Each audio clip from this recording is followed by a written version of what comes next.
Gets caught out. Shots to the cup. You're truly able to pick up that final kill. Wow. That is the win for them. Oh man, was this That was a just sniper? Oh, tell me. Oh! And the absolute, just the amazing aim coming out from yours truly to close it out. Map 2.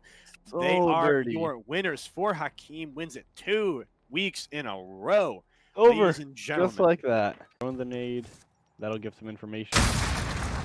Nope, just blows up the car. But that's a nice distraction to get into the pool hall. But he's going to bust out. Bob is going to see him. That's an easy win for the coalition team. Looking for the second. Good trigger discipline for him to wait. Let them go through. They don't know he's behind them. Now they do, Baba. One gunfight down. That's it. PR going down. Josh waiting to find Cool Hands up in this quarantined house. There he is. Finds him in the slow. Spray down position to try to get a better sight line on that. His dead silence has been popped, so can't exactly hear him there. Spots him out. All he has to do is throw the Semtex. Oh, he's stuck him. Oh, no. Oh, that's a little disrespect right there. Oh, man. Fifth round match point for FL Boys, taking this with right on the floor. Boom. See you later, my friend. He's just going to flop on the ground. I mean, imagine you're sitting there defusing a bomb, and all of a sudden you just get domed by that. Another bomb is now stuck to your forehead. Yeah, you can't defuse that one, unfortunately. It's going to be the make it or break it time. This grenade by Josh might get the first kill. Ooh, very nice. Just barely lit thanks to the perk. Gonna slide around, take him down now. Josh says, I don't want to play slow. I'm just going to take this 6-0 so I can move on. Very nice by him. 6-0 for FL Boys. GG's in the chat. Took it with force. Looking pretty strong right off the bat. And yeah, that was just, I mean, there's not too much to be said other than FL Boys they took it home. Yeah, taking a real safe route right now, not trying to give too much visual available. Angle. He is actually going to run right past him and get immediately gunned down. Rain loading, taking this round. Ice Crazy looking for this kill here. Is going to be able to spot them out and take them down with an easy spray. Be able to work with. And if you play it for too long, you end up having to be in a position where you've only got 30 seconds. Rushing right up, Kibo's able to spot out Ice Crazy and takes him down. They have to be track stars in real life. I don't even know, dude. But Ram loading, throwing the grenade in here, trying to take this A site. Is going to get immediately pushed by Ice Crazy. Oh, what was that? What was that? He takes him out and is able to get the site control here. Say so myself. Rock looking for him right now. Does take him down. That's the trade that they were looking for. The bomb is in their possession. I'm going to go with Kibo. He kind of I don't know what is going on right now. A free round for winners, question mark. Yeah. Add one in there on the team's name for my own question mark of what just happened. A free plant given up by the side of Shaq and Kobe, or Kobe and Shaq. But, you know, I guess side looking for Ice Crazy's buddy here. Looking for the defuse. He's going to get the ninja defuse. I don't know, man. It looks like they did, and they are going to get it. Yeah. Wow. They got the ninja off. Dead silence popped. The other team not even aware of the defuse coming out immediately after being planted. That was huge. I don't know if Ice Crazy saw. Make the attempt to push around here. They do throw a nade up there to try to stun him. And they're pushing in now. Are they going to be able to get it? They don't. Unfortunately, they miss every shot from the looks of it. Kibo does spot out Ice Crazy. He gets a few shots on him, but does not manage to get the kill. Has to run away before they do die. Rain loading taken out by Rock here. Ice Crazy still looking for Kibo, who is wounded, waiting for themselves to heal up. They're probably at full now and are going to peek out here. Ooh, is Ice Crazy going to see it? He does. And get the information and say, hey, they're over on A, trying to get the wall bang through the door, but he's not going to be able to find it. Just kind of messing with him right now as Ice Crazy flanks up and takes out Kibo. That's going on anymore. I think he's looking for the kill before he goes for the plant. Yeah, he's definitely got to try it now. And is going to have frag land on him. Ooh, that's unfortunate. Played it a little bit too slow, played it a little bit too cautious, and unfortunately the winners just took that advantage and was like, yeah, we move way too fast for that stuff. He is watching the high angle, waiting for them to come over this roof. They do throw that concussion, flashbang. Crazy here. Crazy he comes. First, not able to get yours truly. Very nice butt shot in the back by his teammate Rock. Able to come take that trade for him. Well done. Crazy was very, very close in killing yours truly, brought him to very low HP, so Rock was just able to trade him out just like that. Beautiful team play. First round going over to the winner's side. Went out. He is sneaking around, trying to find that first kill, looking all around. I'm not sure if he sees him just yet, but he spots him out. Okay. 180s. Top L, he definitely saw him as he jumped down. He's trying to find some cover. Lay low, running back and forth, bring around the rose, around the barrels. Wow! My. Look at him dancing around, avoiding the shots of Darkseid. That is just impressive. Look at him just dancing around this barrel, and boom, pops out for the final kill confirmed. Nothing just yet. Yours truly. All right, bomb's gonna go down now. Crazy immediately pushing up for the cover. Ooh, you didn't spot him out just yet, and information from Rock too, though. Sprays down. What a nade there! The shot to connect to light him up. Looking for the next kill on Rocky City, and he's gonna abuse that spot. Look at that! Yours truly knows exactly what he's doing for the double kill. Yeah, they gotta watch the flank. They gotta know Crazy and Rock. They love these flanks. They're already trying to set up a pinch. They gotta watch both sides. One going to top L, one. Welcome everybody. Here we are once again on this fantastic Tuesday night. Here we are with the Great Lakes Gaming Lounge's Cold War Tuesday night showdown. I'm the Doctor. Joining me on my right is none other than the fantastic B Spots, and we're going to be bringing you all of the Cold War action here tonight. How you doing, my man? I'm doing great. I've been enjoying Cold War for what it is. I'm really looking forward to casting. This is my first time casting Cold War, so that's exciting. Well, congratulations for you. This is my second time. So we should have all of the bases covered. But yeah, it's a ton of fun. We just had our Sunday event as well. That was a blast. We have a ton of returning teams as well. So super excited to see them coming back already. Yeah, I've done stuff with GLG in the past, and it's always been a really, really great time. And I love seeing those returning teams. Like, if you've watched me gas before, I end up kind of going on and on about them because I like seeing the kind of like natural storylines to develop between like teams that could kind of start batting off each other as rivals and bouncing off each other and like growing in that regard. But it's always fun seeing new people. Please sign up. It's a lot of fun. It's a lot of fun for us to cast. It's a lot of fun to watch you guys play. So yeah.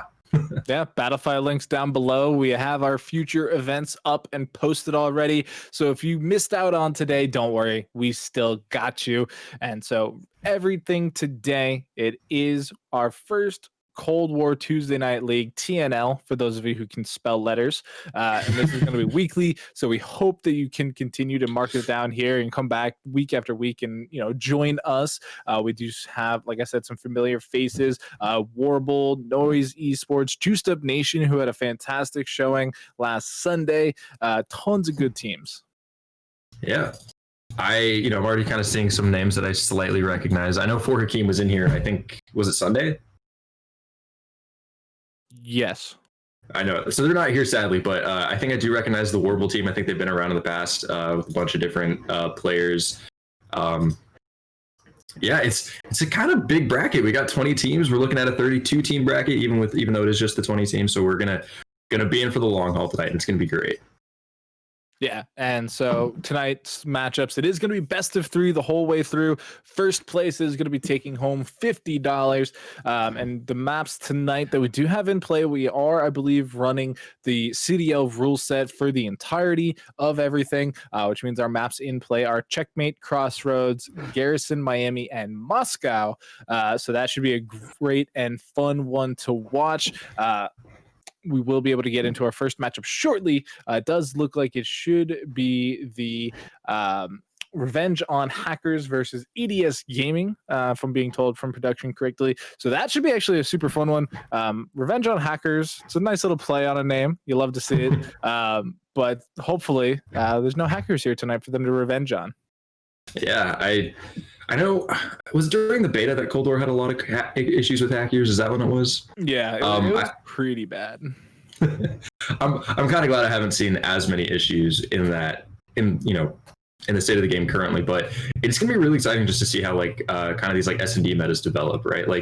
I know right when the game came out, a lot of people were using the MP5. That thing was just disgustingly busted, and I know it got nerfed recently. You also have the M16, which was giving me really bad flashbacks to the Ghost's MSBS, if you remember that from 6 years ago. But no, I really like watching these kind of early tournaments, and I'm really excited to cast this, as I've said earlier. But It's going to be really exciting to see like what people are favoring, if they're still kind of leaning on that MP5 because it's kind of a crutch weapon, or if they're moving towards like the AUG and the M16 and whatnot.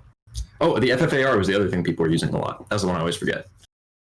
Yeah, that's been seeing a ton of play. We saw it a lot on Sunday. MP5 was definitely the name of the game, though. Pretty much every single person was running it. When it came to S&D, we had some just absolute nuts plays when it came to the snipers, though, who were just really carrying that type of map, and then swapping back to the MP5 when we were getting our respawn plays in. But I mean, yeah, just the S&D meta is so much fun to watch because it is, so much more different, especially now that it is that 4-on-4 instead of the 5-on-5. So you do not have that extra member to play around with. And so it can be, really quick in terms of getting, around with. Yeah, I'm a sucker for snipers, right? I'm a sucker for seeing those like early picks through smokes. I don't know how that works just yet in Cold War, because I'm thinking back to like the early days of like Ghosts S&D and like whatnot, like getting like those cross map snipes on Octane and whatnot. But yeah, I'm a sucker for snipers. I love seeing them get play in S&D, especially in 4v4. It always makes for an exciting time. And so I'm giddy. I'm excited. It's gonna be a good time. Yeah, I'm super excited to jump into this once we are able to. And so speaking of the maps in play, this last Sunday when I was on the desk, I was watching either Garrison or Crossroads. I did get one game of Checkmate. Miami and Moscow were two maps that I unfortunately didn't get the chance to cast. I do know that some people have been having some personal issues with Miami, though. It is quite dark. But Moscow, on the other hand, looks hella fun to watch. And I'm hoping that we can get that as our first matchup today. Oh yeah, no, I think Moscow's been one of my favorite maps just in the game. It's one of my favorite maps that I can remember in recent Call of Duty. Like it's just, there's something about the way it plays. It feels almost like a Black Ops 2 map, right? Man, I'm relying so much on like old knowledge from like Call of Duty earlier this decade. That's weird to think about. Black Ops 2 came out 8 years ago. Oh man, we're in a new decade though. It is 2020. Yeah. This is the first Call of Duty of the new decade. So yeah. Is that something crazy to think about? Oh man. I mean, I feel old now. This is I don't like the way this conversation's going. But yeah, I mean, Moscow and Miami, I don't actually think we saw any Miami looking back to Sunday. Now I think teams were pretty adamant against that one. Like I said, it is quite dark, and I have seen some complaints on Twitter and stuff like that about it simply being too dark to see people. Whether that's an actual complaint or not, I'm not sure. But yeah, people loved Crossroads, people loved Garrison, and every now and then you get a sprinkle of Checkmate in there. Yeah, Checkmate. I was playing a lot of Checkmate Hardpoint, like just kind of just how the nature of lobbies pick maps and whatnot. And I was playing a lot of Checkmate Hardpoint, and I was really enjoying that map. I thought it was. I don't know how it plays on S&D just yet, especially like in a competitive setting like this. Like obviously you can play it in pubs, but that doesn't really indicate all that much. But in general, like I'm looking at it right now. You have Site B in the plane, which is just going to make for some. If I'm imagining it correctly, it's going to just be insanely hectic, insanely chaotic, and should make for a lot of fun gameplay to watch. The one thing I am slightly concerned about is I know just how messy fights in B or in that plane can get, and so like if you're transitioning to S&D, you could potentially have rounds that are over and done with in like 15 seconds if people are going at it like in a way that they're just going to immediately run into each other and just cause those early conflicts. And we did see, or I saw one map on, one S&D map on Checkmate last Sunday, excuse me. And it kind of played out exactly like that. They set up a sniper, the defending side set up a sniper in the plane, watching that site, making sure that you can't aggress, onto it, and let the rest of the team try and play out around the rest of the map. And yet somehow there wasn't even that much action at the A site. Like people were just being able to brute force their way onto B, playing the scramble and just really forcing those fights onto the sniper. And so, after a couple of rounds of that, we started seeing rotations come through, but it's still, everybody just wanted to have a party in the plane. They just weren't about the A site. It just didn't work out that way. Alrighty.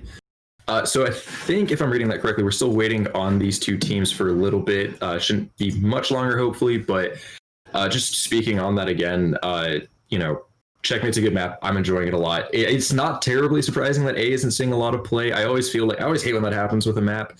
It happened a lot with St. Petro during Modern Warfare initially, where it's like people only favored that B site because it pretty much forced you to play in a choke point, and it was easy to defend, but also kind of easy to attack. And so people just favored it over A site. But as like the year went on, you would see people start shifting towards A, or like mixing in A rushes that completely would catch people off guards. And so it's going to be really interesting just over the year to see how that develops, specifically with Checkmate. And like, you can talk about the other maps. You said, was it Crossroads and Garrison that were also the other one that we got a lot of? Yeah.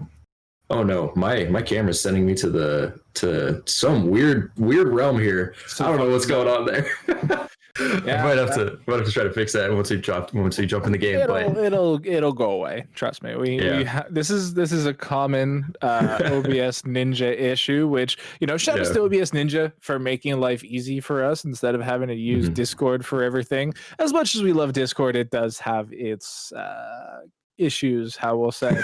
But yeah, for the most part, it was Crossroads and Garrisons that I got to see, and it was a lot of fun because we actually got to see pretty much the whole gambit of modes on those two maps, and you could really see how the different modes between Respawn and S&D really played out.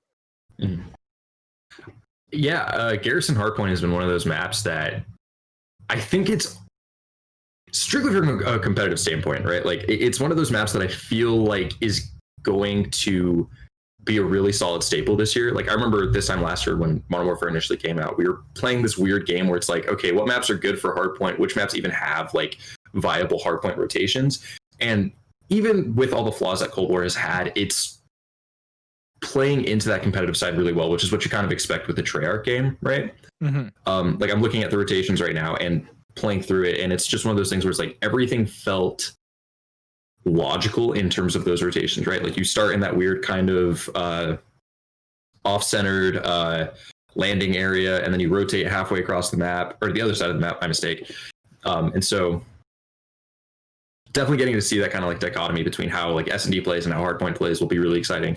I'm kind of looking at all these different the setups for all the different maps, and I'm like, looking at it from like a bird's eye, looking at the minimap is just fascinating sometimes, because you get so much more information, just like, because when you're playing through it, you develop this kind of like internal picture regarding it. And so a lot of the fun with Call of Duty, or at least an early Call of Duty, is the theory crafting in terms of like how to play a map, or how to like attack certain angles and whatnot. And so, I mean, we're going to see that here in a little bit, and it's going to be a good time. Yeah, I mean, the game's only been out not even 2 weeks now, so we still have a ton of exploring to do. Theory crafting, does get you halfway there. Then you actually have to execute it. And so we're watching teams really kind of learn this in real time, which is super interesting, because the different teams will have different takes on how it should be played, why it should be played, what they actually want to accomplish with their own set play. And these early tournaments are a really big, proponent of that, because you're seeing these teams, in their first events and these first, times actually playing competitively, try and figure things out either on the fly, or they're coming in with practice setups, and then recognizing that, hey, maybe this doesn't work against players that also know what they're doing. And I mean, along those lines, right, it's interesting seeing those like different theories and executions kind of play out. And specifically in like the amateur scene, like you see a lot. I feel like over the years with COD, like you always had like the S&D kids who were kind of looked down upon, because it's like all they could play was S&D, but they do so much like revolutionizing in terms of how, specifically S&D is played, but like then you also see them come into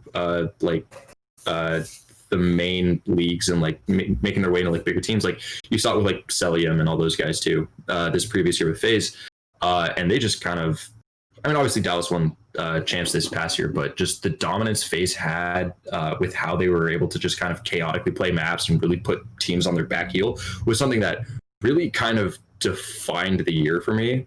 And so I love this time of the year, because nothing feels set in stone. Everything feels so just kind of fluid in terms of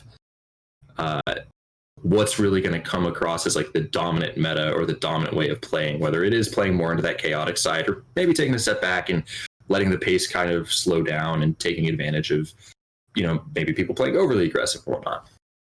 Yeah, and I mean, so far it's been great to see just how aggressive teams are playing, taking advantage of that unfamiliarity, whether it be with maps or with just simple, takes, and really exploiting that and just trying to like solo queue it into oblivion, as they say, and just rushing in, hitting your shots, just proving that you're the better player, ego challenging, and really making sure that, if I don't know what I'm doing, you also don't know what you're doing. So let us just find out who the better player is, right? Like, you're not playing for a site, you're playing for the kill. And even in S&D, we're seeing that a lot where, like I said, we really didn't see that many Bob plans. We saw a couple, but most of the time that was in a 1v1, and it was after somebody over rotated. So like when it's the 4v4 setup, it's just rush in, murk the other team. If we win, great. If they smoke us, we'll come back next round. Yeah, and you're gonna like this. We get the first two maps for this upcoming series, and it's gonna be Garrison and Moscow. So we are getting to see some good old Moscow play. And I mean, like I was saying earlier, I really, really like Moscow. I'm really excited to, like I said, watch S&D get played, but at the same time, like, I want to see how teams like address the kind of Eskies situation, because there are times where if you're coming from one direction, Eskies is almost an impossible hill to break, or not hill, but like, kind of overlooked to break. And other times, Eskies is just like, it's just a complete mess. It's utter chaos, and it's a blast. So yeah, with it being map 2 here in this best of 3, it's guaranteed, right? Like, we're not waiting for the randomizer to spit it out and let us know that that's what we're going to be playing. And, if it is a 2-0, guess what? We still get to see it. So that's super fun. I don't know what the map 3 is just yet. I don't know how we're handling randomizer for that one tonight. The teams know. I just don't know, because I'm a caster. I don't actually know anything. I'm just here to say words and look pretty. But yeah, so we will be hopefully hopping into that shortly. Like I was saying earlier, our matchup is going to be that Revenge on Hackers versus EDS Gaming matchup. And so Revenge on Hackers, we do have Warrior Josh as the captain, Reality, Hexify, Baba rounding out the squad, and then the EDS gaming squad, it is going to be Naruto, Step, Expense, and Lemur. So definitely the wide variety there in names. We have Josh and Naruto, and everything in between, it would seem. Yeah. Ooh, wait, hold up. I recognize that name, Baba. I recognize that name on Revenge on Hackers. I can't place it just yet, but I'm pretty sure I casted him in a Tuesday Night League back in June or July when we were doing Modern Warfare once. But yeah, that map 3 obviously is going to get, we're just heard from production, map 3 gets picked by the loser of map 2, or they can choose to host the map. So we won't know that until we load in, but all the same, we're really, really looking forward to casting some good old Call of Duty. Good old Call of Duty Search and Destroy. Yeah, and so like we were saying earlier, if you guys missed the opportunity to hop in tonight's tournament, we do have 20 teams here tonight with us looking to fight for that $50 prize pool. But if you missed your shot, do not fret. Go ahead, click down on the Battlefy down below. Make sure to get signed up for next week's. The signups are already live. And if you're looking for a little bit more cash, we do also have our $2,000 sign up event for this coming weekend, this Saturday and Sunday. It is a 2-day event. We're partnering up with the Players Zone out in Rochester, New York, to put on this fabulous event. So be sure to hit us up on Twitter so we can get you signed up for that one as well. Because hey, 2K. Think about how many chicken nuggets you could buy with that. That's a lot of nuggets. So you definitely want to get your piece of that chicken nugget. And hopefully we will be hopping in just soon. But man, I am excited. We do have Garrison, Moscow. I'm excited to see how the teams take this, because we did see Warrior Josh this last Sunday, and they were kind of nutty. Like, the whole team was just on point, like hitting their shots, coming out strong. And for a first round, it's always fun to see how teams actually start the tournament, because you don't know how they're coming in. If they're a warm-up team where, they play round 1, and if they win, great. If they lose, they also are great. So we'll be curious to see how the two teams start off the tournament here today. Yeah, really good chance to set the tone for what your tournament run could look like. Or good chance to warm up, get the get the thumbs warmed up, get them a little heated. Always a good opportunity to just kind of take a moment to just get in the zone, right? Especially like with how the tournament's set up, with a lot of these first round teams getting buys. Alongside that, I think we only actually have three like first round matchups, but those are just like preliminary matchups to get into like the 16 team bracket. But I don't know, it's shaping up to be a good one. We have a lot of really kind of like great names out there. We have I think we saw someone that was like Apostles of Kojima. We have East Coast Toast. I saw that earlier and I thought that was that was a really clever name. It was really funny. But yeah, it's see, that could have a lot of different meanings depending on what part of the East Coast you're from, too, right? Like if you're up in Maine, it could be like, lobster, like with like some cold lobster toast, which probably sounds amazing. It'd be like a lobster roll type thing. Down here in Boston, I don't actually know what we would put on our toasts. I gotta be honest with you. Honestly, I think I would probably say it'd be like Texas toast, like no cap. Like I think that would probably be like Boston's toast. I'm sure somebody out there who actually lives directly in the city will come out here and start, ripping me off. And then down in New York, even like you could have like effectively bagels and lox. Like that's your toast. Georgia would probably put gravy on it, so that sounds amazing too. And then Florida, you get your pet crocodile to eat it for you, and you're good to go. So I mean, yeah, the whole coast just has something different. But I mean, I'm currently on the West Coast. Like, I don't even know what we do for toast here. There's like avocado toast. Yeah, avocado toast in California, but like I'm in Oregon. I don't know what we put on toast. Yeah, we probably put on toast I can't legally mention. You're sacrificing your chance at ever owning a home, but you got toast. So, up in Oregon, that's where all the rain is, right? Like you guys just have rain forever. It is terminally overcast right now. Like I'm looking outside my window and it's just a lot of clouds, a lot of cloud coverage, not a lot of blue in the sky, a lot of sad, dreary grayness. Like it's great for photography though, right? Because you never need to worry about overexposing your shot. Like everybody looks amazing in that type of weather. Like that would be ideal. Like today, it was hecka bright here in New England, and I'm glad that I was working all day. So because it's too bright for me. I got that gamer complexion. It's tough for me to go outside these days. I got that SPF 200. Like we're staying healthy here. Which to be honest, if we're really being honest here, you should be wearing sunscreen every time you leave the house, guys. Skin cancer is no joke. So be sure to mask up, wash up, suntan up, or just don't ever leave your house. That's a good way to stay healthy too, right? Yeah, the diseases can't get you in your own home. I think we're still waiting on a player here. Just a few little technical issues on the player's end, so we'll get in there right as we can. But maps down at the bottom of the screen, like we mentioned before, Garrison and Moscow.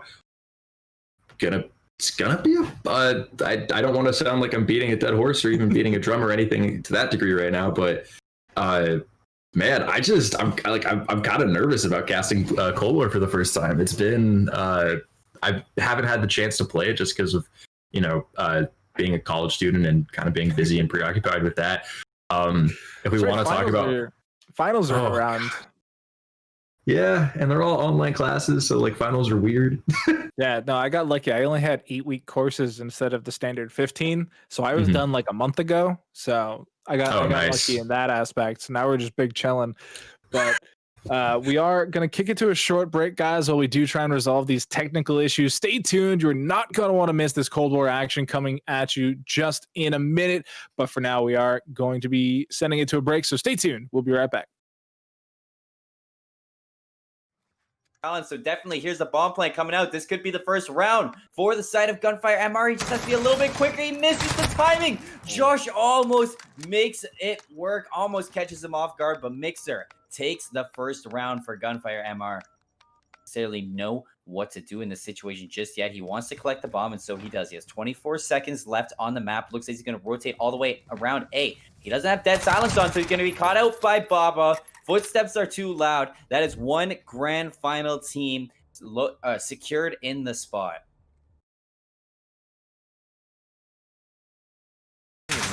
not going to deal any damage, but Juke's getting a clean shot on the Crazy, and his Death Silence is already popped. There's a good nade for there. Rocky Suda now holding the stairs. Juke's going to peek around. He is. Oh, but not able to get that kill. Game Sense can't win you everything. J Maple is the last man standing here. As Rocky Suda takes down his teammate. Does have possession of the bomb, but Rocky Suda is very, very low. Coming in. Run through each other. Welcome back, everybody. I told you it was going to be a short break. As you can see on your screens, we're back into the game immediately here on Search and Destroy on that Garrison map. B spots, break it down for me.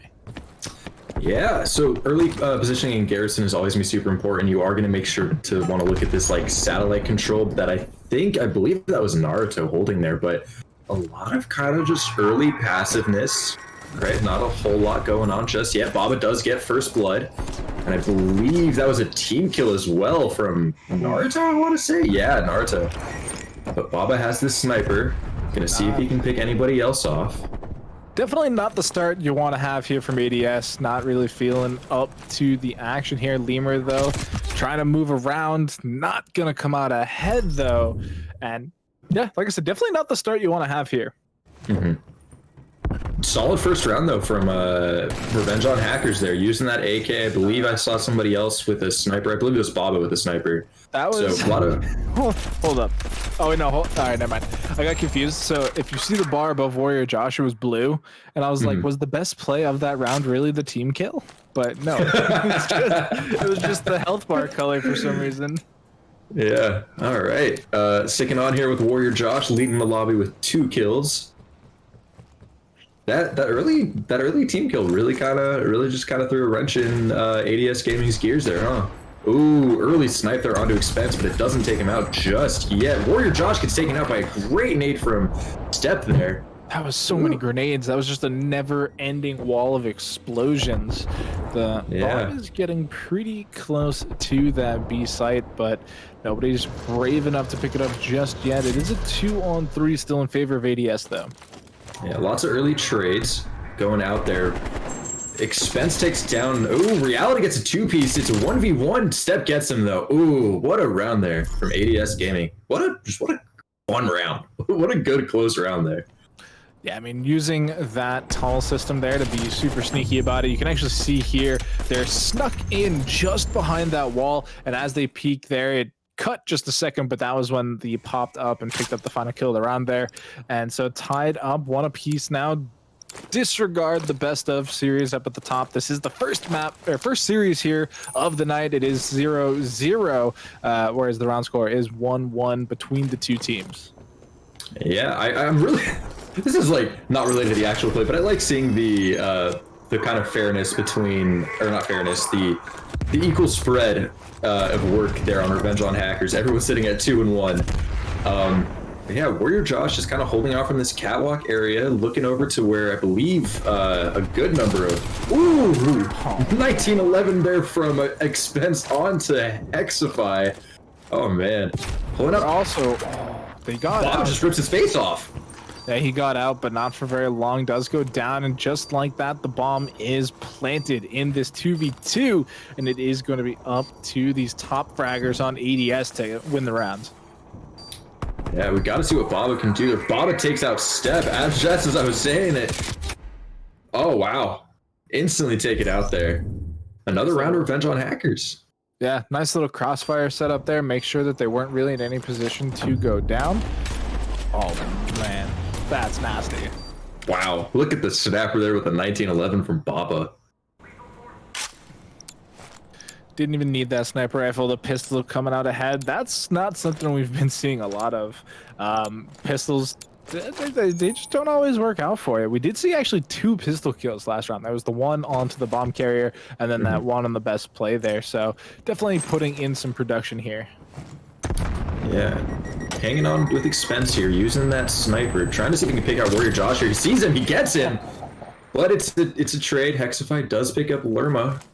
So it is a 3v3 still. Naruto does have the bomb in hand. Looking to favor that beast site. Reality takes down Step, but oh my god, Expense just rips his face off. And we're back didn't to lose too much HP either, so is now trained onto Hexify here. Trying to peek out one side, can't quite get the flick. But I know where he is. Yeah, it's the 1-on-1, so they do need to get a win here. The bomb is not in hand, so they do have to get that picked up at some point, but look at that big flank coming in there. Yeah, and these teams are just trading round after round. Weirdly enough, I think both teams have just been winning their offenses, which has been really surprising. Usually it's the other way around. But yeah, I'm loving this sniper action that we've seen out of Expense and Baba, and I think a few others. There's just something so satisfying about seeing like a really well done flick or a shot through smoke or a two-piece like that from Expense where he just takes out 2 people from Revenge on Hackers. Just well done, well executed play there from Expense, sitting at 7-3 currently on a 4 streak as well. Yeah, and because there's only the 4 members, like if you can cut down the enemy's firepower by half just by yourself, it opens up the rest of your team to get so much more done. You know, obviously there was the trade on the first kill, so it kept it 3v3, but the second kill comes up huge, comes up clutch, and oh man, look at that. Wow. Just ripping Reality just cut step down to size there. Now into a 3v4 for Revenge on Hackers. They got the man advantage. This position from Lerma's kind of interesting. You're kind of just hoping for an overextension there through that spawn, but I don't know if it's really worth it. He's hoping to catch somebody out there, but I don't think anyone's going to cross his real sight. Yeah, now they have to somehow fight into it. As you do see on the scoreboard there, we do see one more member going down from ADS. It is just down to Expense and the sniper rifle. They're trying to get in, make 1 kill work, but there's still 2 members alive. Can they get more? The sniper's up on the tank. The shot's not going to connect. Getting a little ambitious, but I respect the effort.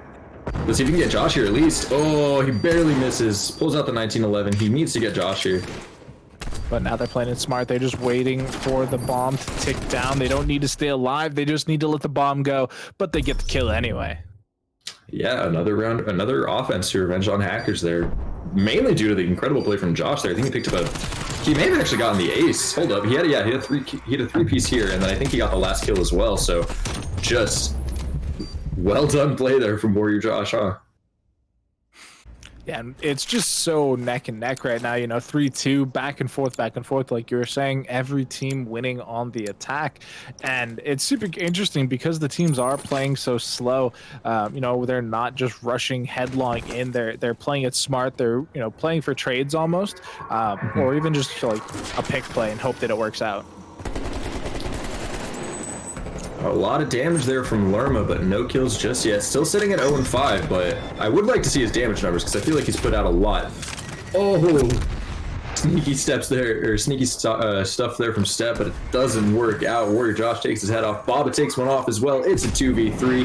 2v2 as Expense answers right back.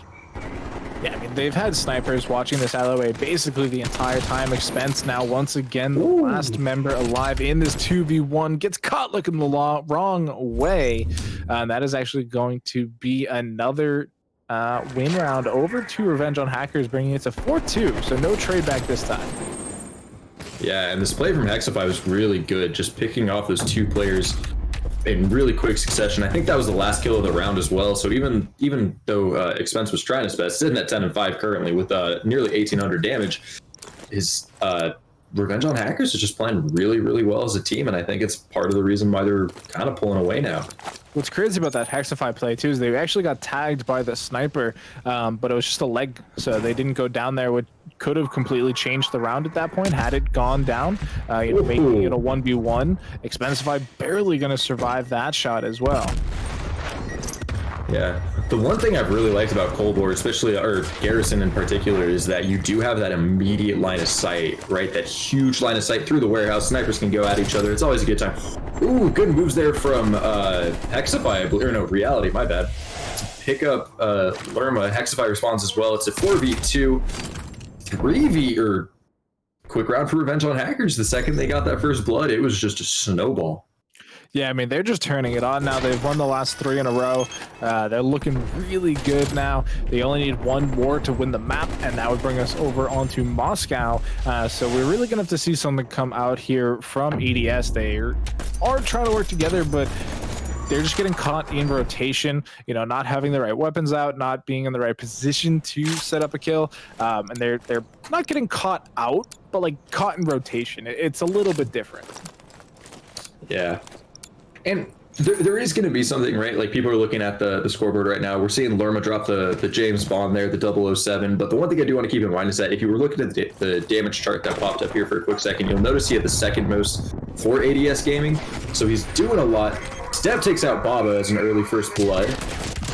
Naruto picks up Reality as well. It's a 4v2 in favor of ADS gaming. Now we got to see. Oh, Expense takes out Hexify. It's all up to Warrior Josh now with his AK-74U. Sitting in this lower area, just trying to see if he can potentially catch out the bomb plant. And I think he might if he checks here. No, don't, no. Oh, no. Oh, no. Okay.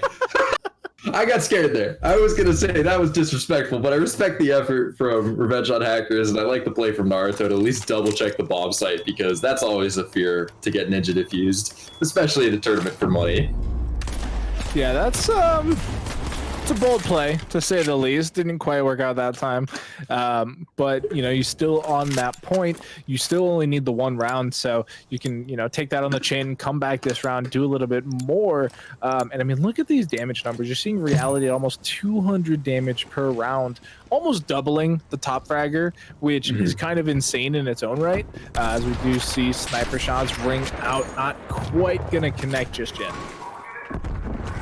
Yeah, we're on here with Hexify, sitting at 5-5. He wants to bring that to an above even KD right now. But oh wait, I think he saw the. I think I don't actually. I think Naruto may have, or Reality, my bad, may have seen somebody's name tag, or at least we saw it on our screen. But this is a really slow round. It's very slow developing. We're seeing Warrior Josh push over here towards A, but Naruto is just holding that angle without not letting anybody pass by. Yeah, not going to connect with any shots. As you can see here, there are 2 members here defending the B site. We'll have to see how the site goes out, but just 3 insta-kills coming through in favor of ADS. They're going to be bringing it to 5-4, looking to tie up this map. Yeah, Revenge on Hackers was kind of pulling away there pretty quickly. I think it was 5-2, and now they've lost 2 in a row. S&D is always one that's really, really momentum heavy. Like, even if you're playing excellently, which, you know, we were seeing Revenge on Hackers do, they would still they stumble and things start moving quickly in favor of ADS gaming, and we're going to see if ADS can tie it up here in round 10. Yeah, I mean, they're now on the attacking side, so they have a little bit more agency. They can, you know, be a bit more aggressive in their own right to try and force an error coming out here. They do get a tag there on the body armor of the member, and look at this. They're still trying to pick people off, but it is going to be nothing happening just yet. Everybody's alive. Baba does get some information. Oh, but he immediately gets taken down by Lerma. Even if he does have that information, it's now a 3v4 in favor of ADS gaming. Yeah, Lerma, we're gonna see him Naruto. Second kill. Good shots there from Lerma. Now sitting at 3-7 on a 3 streak as well. Another great round there, win there for ADS gaming. It seems like they've really kind of hit their stride now going into round 11. Yeah, completely tied it up. They're really starting to hit their shots, and this is that point that you were just talking about, those really nice shots there from Lima, getting the hop up into the dink, taking them out for their 3rd kill, and they've completely changed up. You know, they're no longer, you know, 0-7. They're sitting at a ton of damage, which even Expense, like Expense is averaging 225 a round, because we do round up here in mathematics, and just completely hitting shots and shots on shots, and we'll have to see if that can continue, but I mean, they're on a 3-round streak right now. Like, that's insane. Oh, I like that smoke play from Baba, giving himself cover to get up into that kind of catwalk area, but Naruto is in a position to respond if he pushes out this way. Expense gets first blood. That feels like a commonality. This entire series is just saying Expense gets first blood, but you gotta recommend that play. Step takes out Reality. It's a 4v2. It's all up to Hexify and Warrior Josh, yeah. Yeah, ADS though in a really prime position here. They don't have to worry about the bomb just yet. It is there on Hexify, hanging around this B site, and we're not seeing any rotations come out just yet, but it doesn't seem like they need it. Oh, you saw him just sneak by the pixel on the left there. All right, Hexify gets 1. It's now 1v3, but he still has bombs, so he does have time to work with. He does have 30 seconds. He just has to be super careful and super smart here because he's facing off a guy who's 14-6 right now, and a team that has just won 3 straight. Like, if you want to talk about a team that's feeling themselves, ADS Gaming has to just be loving life right now. Bomb is going down. We're gonna. Oh no! Great shots there from Expanse. Yeah, and then like you said, the shots on target as well, but just the timing there was huge. Like you see the rush in from Hexify to hit the plant spot there, and it almost was perfect timing coming in there to make sure that you were defending the point. Obviously, you got to hit your shots, but like you were in such a good position to do so. Yeah, I honestly like that entire map is just coming down to Expense playing like a madman. I think he finished 15-6, probably or averaged over probably close to over 230 a round damage wise. But I really got to commend the rest of ADS Gaming too, just because you start a map that poorly. I think you had 3 guys. I think the other 2 had they were like 2-5, 2-6, and then you had Lerma who was like 0-7, and even he finished I think like 3-7, 4-7, 3-7, 4-7, yeah, something like that. And they were on map point for 3 rounds because it was 5-2 at one point, and so they just really kept it together, brought it to the end point there. They do end up taking the map, so we're going to be heading to Moscow next, and we'll have to see how the teams change up the gameplay there and maybe try and play around with those star players, make Expense, the big playmaker again, getting those first bloods, clutching out the rounds and stuff like that. I don't know. Yeah, one thing to really kind of hold on to is specifically with Expenses. He found so much success with that sniper, and Moscow doesn't really have the same lines of sight, at least right off the bat, that Garrison does, and so we're going to have to see if that affects him at all, if he's able to pull out a performance similar to that with, maybe a more traditional weapon. Like we were seeing a lot of AKs. I think I saw a Krieger too. In terms of SMGs, we were seeing a lot of the AK-74, which I think is kind of what people have reverted to since the MP5 nerf, is moving back to the AK-74. Because I know that was playing a lot of play in the beta, but yeah, Moscow's a completely different beast in terms of how it plays. You don't have those long lines of sight, like I mentioned, but you also kind of have more wide open areas around objectives, right? Like if you think to that kind of bus side, you have that terrace area with the 2 kind of overlooking windows, but it's gonna be a completely different way of play. I'm curious if these 2 teams play it in a very chaotic way, because they play this last map kind of slower at times. Like you even mentioned it. We were seeing more bomb plants than I think you. How many bomb plants did you say you saw this weekend? You said you only saw a couple, right? Yeah, it was just a couple, and I mean we're probably close to tying up the total amount of plants that I saw. But granted, we also were limited in the amount of S&D play we had. We saw a lot of control and a lot of hard point as well. Yeah. So it was a little bit different coming in that regard. But yeah, I mean, so much slower play here. We saw the snipers really able to pop off and really take control of the map. Like you were saying here, Moscow doesn't quite have that same advantage. So we'll have to see if they're going to go, battle sniper, try and, rush in, hit those quick scopes, or if they are going to revert back to a rifle and play it a little bit more aggressive that way, or just play super slow and keep these corners safe with the sniper. Yeah.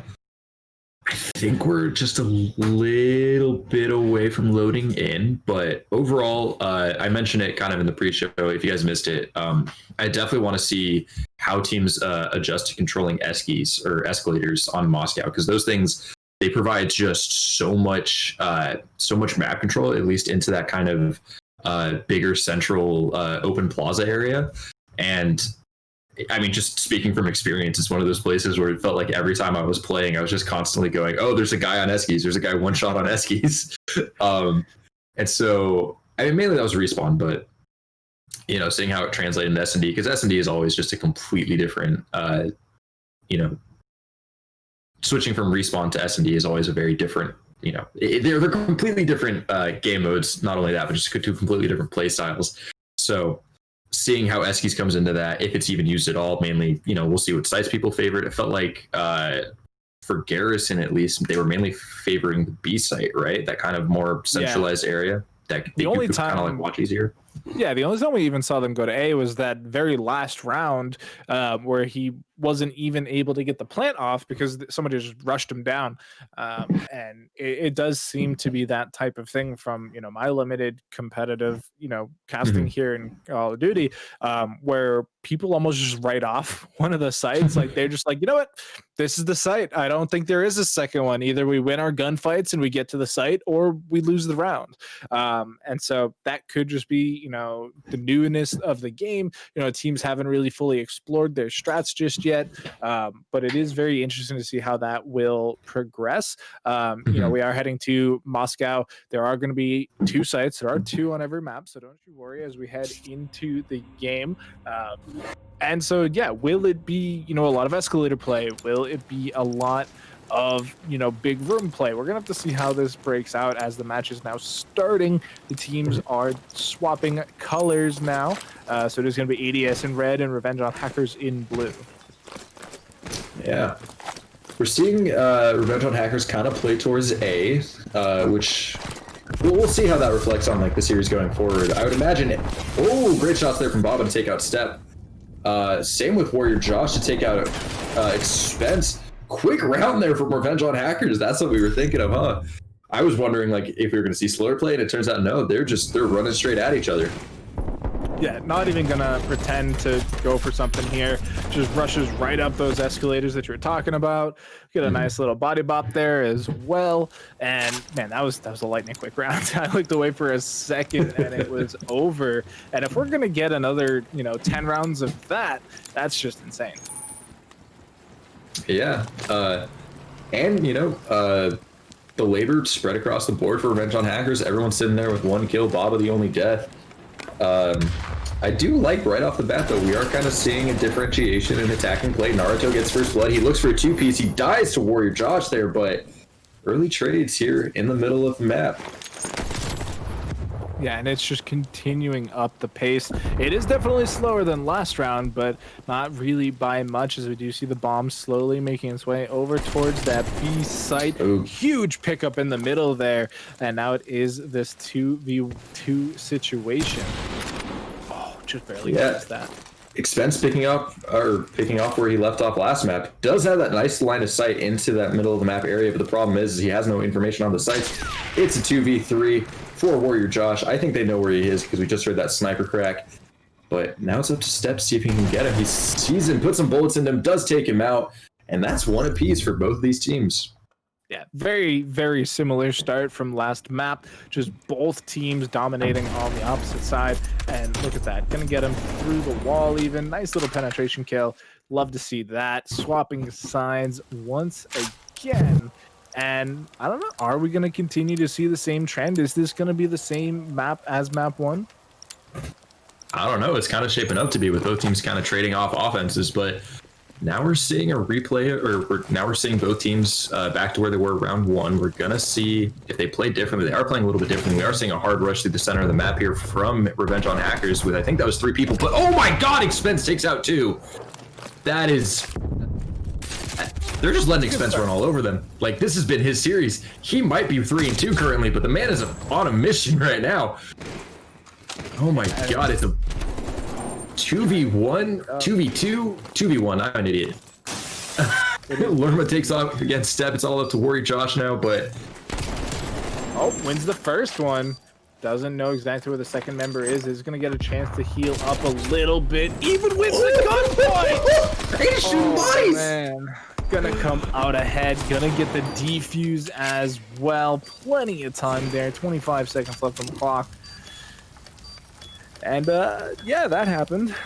I mean, if there's one thing you can say about these teams so far is that they are damn entertaining. Holy crap. Yeah. I hope we get a... I mean, we're probably going to see Warrior Josh's 2-piece end around. Yeah. I want to see what Expense did. I think he got a collateral there to, get favor or shift momentum in favor of ADS Gaming right off the bat. But man, that play from Warrior Josh was just incredible. Yeah, I mean, having the presence of mind to check that back corner as well, even after you've thrown out the stun. Just really smart play there, making sure that he wasn't going to get blindsided. And I mean, obviously winning the gunfight is huge as well, because it gave him the opportunity to go for that defuse, and just really stepping up there. Now 5-1 on a 3 streak as well, just really feeling themselves this time. Yeah, and we're seeing that play towards Eskies, but we're seeing ADS. Oh, good nade there from Expense. This guy does it all. Snipers, pistols, grenades. He's a jack of all trades at this point. Ooh. And he even took out Warrior Josh too, the victor of the last round. Keep an eye on this corner still. You can see on the map that there had been a member. Baba trying to move up, gets taken down though, and ADS is just completely flipping the switch this round. They're now in a 3v1 situation. Bomb's still alive on Hexify, but this is a tough round to win. Yeah, he does have time to work with. If he can get one more pick, it becomes a lot more doable, but it is still a 3v1, and those are always right up against you. I wonder if he's going to try to make it all the way out to B, but I think, yeah, I don't know. I think he's trying to catch some. Oh, he's got to be careful there. I don't know if this is the right play, but he doesn't really have time to work with either. Yeah, I mean, Lemur just got caught looking completely the wrong way. You can see the sniper is going to get the peek there. They now know exactly where he is, and it is going to be going down. EDS picking up another round. Yeah. Like I said last round, these teams are just putting on a show right now. It's been a lot of fun to watch.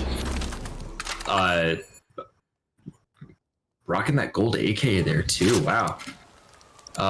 The one thing I'm finding kind of interesting is that we're seeing a lot of AK play. I know the AK was considered like decent early on. I wonder if they kind of buffed it or if I'm just completely off kilter with the meta read here, but we're seeing a 2-2 split here out of ADS, which is kind of interesting on offense because it looks like they're just going to get overwhelmed on A right now because there's 4 members of Revenge on Hackers there in comparison to the 2 of ADS. Yeah, I mean, they're getting pretty close. You are going to see Reality pick up first blood as they rotate off, but the bomb's still there. Everybody has gone full sail away from this site. They think that it is going to be a bait. And so the rest of ADS right now is, kind of keeping their eyes on these sight lines, making sure that, they are not playing for the over mission. And I mean, look at this. Naruto's just chilling. He's got the bomb. He's waiting for somebody to peek, and, he's not worried. Oh, Baba misses the shot on, I believe that was Naruto, no, it was Lerma, my bad. But, oh, that grenade could do damage if it hits, but Baba takes out Naruto. Reality takes out Lerma. It's a 1v4 for Expense here. Let's see what he can do. He doesn't have bomb. Bomb is down by A. He needs to get 4 here with his sniper. Maybe pick up one, something he picks up. Seconds. Oh. Okay. Still only gets 10 one seconds, though. So yeah. really all hackers have to do is just stay alive. They don't need to challenge them. They can just kind of hang out and chill. 2 seconds, 1 second. That is going to do it. And they are going ahead once again, picking up the 3rd round. Man, I was not expecting the quick scope from Expense there, but you got to respect it when it does happen. But overall, just we're going back and forth like that. Yeah, I mean, these teams are not letting up. This is only the first round of the tournament as well, so it's crazy to see the teams just playing at this high level already. Yeah. And we're seeing a lot of differentiation in strategy too, which I'm really enjoying. We're seeing B plays, we're seeing A plays, we're seeing, teams playing on this street side, but also playing towards that fountain side. And so, ooh, good nade there from Warrior Josh to take out Step. But Expense sees 1. Has to get forced off by that grenade though. And so you can see here Naruto taking a peek over at escalators, trying to find somebody playing that way. We've got a bit of a flank here. Tons of trophies been set up around this bomb already. And look at this. Reality's just playing peekaboo right now, just wasting time and, delaying that potential defuse situation. Oh, I think Lerma has a good angle here on Reality if he peeks out there at the right time. He does have to be careful though, because Reality does have backup, but I like this play from Naruto. Kind of pushing out slowly. Oh, wow, both fall immediately at the same time. It's 2-4 in favor of Revenge on Hackers, but we saw the same thing kind of happen last map where Revenge on Hackers went out to a pretty significant early lead and just weren't able to convert it into a map win. So now it's time to see how ADS Gaming can bounce back again. Yeah, I mean, this is almost exactly the same exact situation we found ourselves in last map. If Revenge on Hackers come out here, it's 5-2 again. We saw how that went last time. ADS, though, I mean, they could completely just stop it here, right? Like, they could just go on a tear. They have the bomb. They're the proactive ones now. They have the opportunity to rush to these sites, get these plants down, and they're playing this nice, even line of attack here. We do see one member going hyper aggressive with the bomb and actually stays alive. How does Naruto get away with that?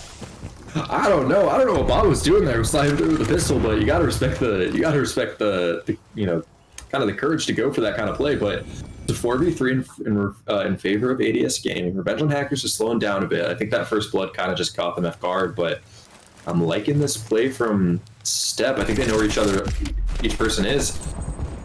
Kind of just, good shots there from Step to take out Warrior Josh. Reality falls as well.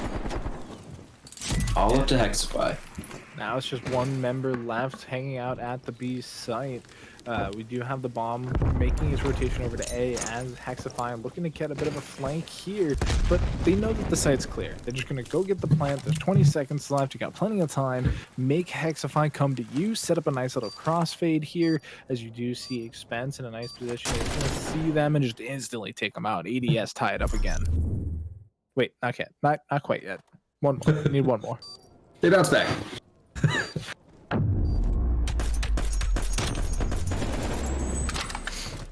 And so, switching sides once again. We are going to see if it is ADS going to be able to tie it up here, or will Revenge on Hackers be able to once again take a map point lead? But I don't know. I mean, we haven't really seen too much from the attacking side. We've seen a bunch of plants, but we did see that defuse earlier as well. We're seeing that hold on Eskies by, I believe that was Lerma. Oh, good shots there from from Naruto to get first blood on a Baba. I think that dropped bomb as well. Yeah, Warrior Josh just picked it up. Naruto's going hunting now. He saw him run past the bus, but he gets shot in the back from Reality there. That's down to a 3v3, down to a 3v2 with good shots from Lerma. Does he see the other person though? I think he saw him. He just wasn't able to get shots on him. Yeah, and I think something to note is that we did see Naruto actually have that MP5 swap as well. Had made the changeover. Reality's actually going to win the trade there. And now it is this 1v2 situation. Bomb down. Reality trying to pick it back up, but there's only 25 seconds left. Needs to make some schmoves. Yeah, he's got to put on his best pair of Nikes to try to get to bomb without getting caught here. He is going to grab it. I don't know if he has time to plant though. It looks like he is going to try to get an A plant going, but we see Step here just waiting patiently, watching Eskies. They're going to pincer him, I think. Yep. ADS Gaming ties it up. Yeah, that's just unfortunate for Revenge on Hackers. I don't know if they even looked down the stairs there to see if maybe somebody was there, because it kind of looked like they just straight up ran right past them. But that was a great kill in there from Reality. Got the frag, got the shots on target, coming out ahead there. And now tied up. Things are looking kind of scary for Revenge on Hackers. They've lost the last couple in a row. Yeah, and Expense is still doing Expense things, right? Like the man's sitting at 8-3. I think that's 23-9 over 2 maps. He's on a mission. He wants that $50 and that title of Tuesday Night League champion. Yeah, and it is definitely, putting some work in here. Like you said, just some absurd KDA already here on map number 2. Love to see how that continues on as Naruto pushing aggressively with that MP5, gonna pick off that one member there. And oh man, the rest of ADS Gaming are just on target now. And Revenge on Hackers are just getting obliterated trying to get to these sites. That MP5 is nuts! Yeah, I thought it was nerfed. Naruto's making it look like it's still the MP5 from Modern Warfare. They're picking up 2, sitting at 5 and 8, gets the bomb down. Gotta be a little careful here, though. You gotta be careful of those little extra lines of sights. Ooh, Expense sees the smoke. He knows Bob is there. I don't know if those... Naruto was making the MP5 look like he was never got nerfed. Like I think maybe it was a comfort thing or something, but the man's playing like he's possessed right now with this thing. Like he's making it look like the best gun in the game right now. Yeah, I mean, that was the second kill of the round there, into the bomb plant. So just playing so aggressively and having so much extra movement with that MP5, it completely changed how this map was going. They're now on map point. If they can close it out here, it means that they will be 2-0 victors and moving on. Yeah. Potentially series point here for ADS Gaming. They are on defense this time. Lerma switching to an AK. All 4 members of Revenge on Hackers booking it towards A. They got to be careful here. This is where we saw Expense earlier. I don't think he's actually with them this time around, but I like this angle from Lerma. Gets full-sided bomb. Doesn't have a lot of angles. He has to double check. Step might see some people pushing more along this concrete side. Smoke out though. That's huge. Yeah. Lerma does get first blood onto Reality. This is looking a little sketchy if you're Revenge on Gamers. Nice. Wow. Coming out there. All up to Hexafine and 1v2 to save the series. He is sitting right next to Step. Step backs up, trying to potentially get more help from his teammate Expense here. Gotta wonder what Hexafine's gonna do here. Is he gonna try to go play the bomb, or is he gonna try to play a pick? I think he's gonna go play bomb, which is probably the right move. Yeah, and I do like this setup coming in from EDS. They're almost playing for trades. They're watching a couple different angles here, trying to see if somebody makes the rotation over from the B half of the map. But because all 4 members of Revenge on Hackers were still on the same side, they are going to get the plan out. And will we know which one it is? They're going to call out the right one of A, and so we'll have to see if they can get a nice trade set up here. They're not going to quite get it, as it is 1 member on Hexify trying to stay alive. Hexify is going to go down, and that is going to do it. ADS Gaming coming out ahead 6-4, 2-0, and moving on in the bracket. Yeah, hell of a performance there from really everyone on ADS there. Like Naruto, I think at one point was like 3-8, and he takes out the MP5, finishes 6-9, was the hero of this last round before this one. But gotta give credit where credit is due to ADS Gaming. I think the best way to describe them so far is like resilient, right? You come back from a 5-2 and a 4-2, and you win both. These guys have to be feeling themselves, especially Expense, who just had a monster series. Yeah, I mean, just absolutely nuts play coming out from them. Naruto, once like you said, once he made the swap to that MP5, just completely popped off. That last round there did go down early, so didn't quite have the same impact, but the rest of the team stepped up at that point. You could see them all putting in work, and obviously it worked out. They had 2 4-0 sets in that series, taking the first 2 rounds, losing a bunch, and then coming back 4-0. So, I mean, that in and of itself is insane. Yeah. They were super impressive, right? Like, I think there were multiple times where I was kind of like, oh man, they're kind of slacking. They're putting a lot of work into, or they're leaving a lot of the work up to Expense here. And then there was always some kind of like late round hero, right? Like, we were just talking about it, but like Naruto taking out the MP5, single-handedly turning, I think it was 2 back-to-back rounds, just kind of turning it up and playing like a beast with it. And then I think that first map, I want to say it was Step and Naruto again, who kind of stepped up at the same time. Like we were seeing Lerma putting a lot of just like consistent production and consistently kind of, getting damage out, potentially getting a couple kills here and there that really kind of shifted the way things played out. But overall, hats off to ADS Gaming, 2 back-to-back comebacks, winning the series off of that. That's always impressive. Yeah, so they are going to be moving on here tonight. Let's take a look at the rest of our bracket. Got to remember to refresh the battle file to find out who came up. It is going to be comeback season, taking it over Lego & Co. We did also see Pickup Squad over Dem Dudes. And obviously, we did just watch EDS versus Revenge on Hackers coming out ahead. And so that does set up our next round. We do have a ton of Call of Duty here for the rest of the night, folks. So we're going to kick it to a short break, but don't you fret. We will be right back. Be sure to be there when we will be back, because we want to see your smiling faces. So stay tuned. We'll be right back. He does have to go back there to get the bombs. Now it's if Matodi can sit there and watch that bomb from us. He's got to go, and A is such a hard site to retake because of all the changes and all the all the different ways you can play it, and Chowda is playing this a little bit off, looking to possibly come behind Matodi here it from worked. the flank. Beautifully Wow. played by Chowda. Matodi was trying to play it slow, probably thinking that Chowda is going to be holding this site, dug into it, but nah, Chowda completely violates him from the flank. Chowda, being a little bit Matodi, aggressive. Chowda. Bunny hopping Wow. across that rooftop, able to get a nice headshot on Matodi, leaving Perka alive. Now it's a reverse situation. Perka has to go get the bomb, but he says, I'm not going to get it yet.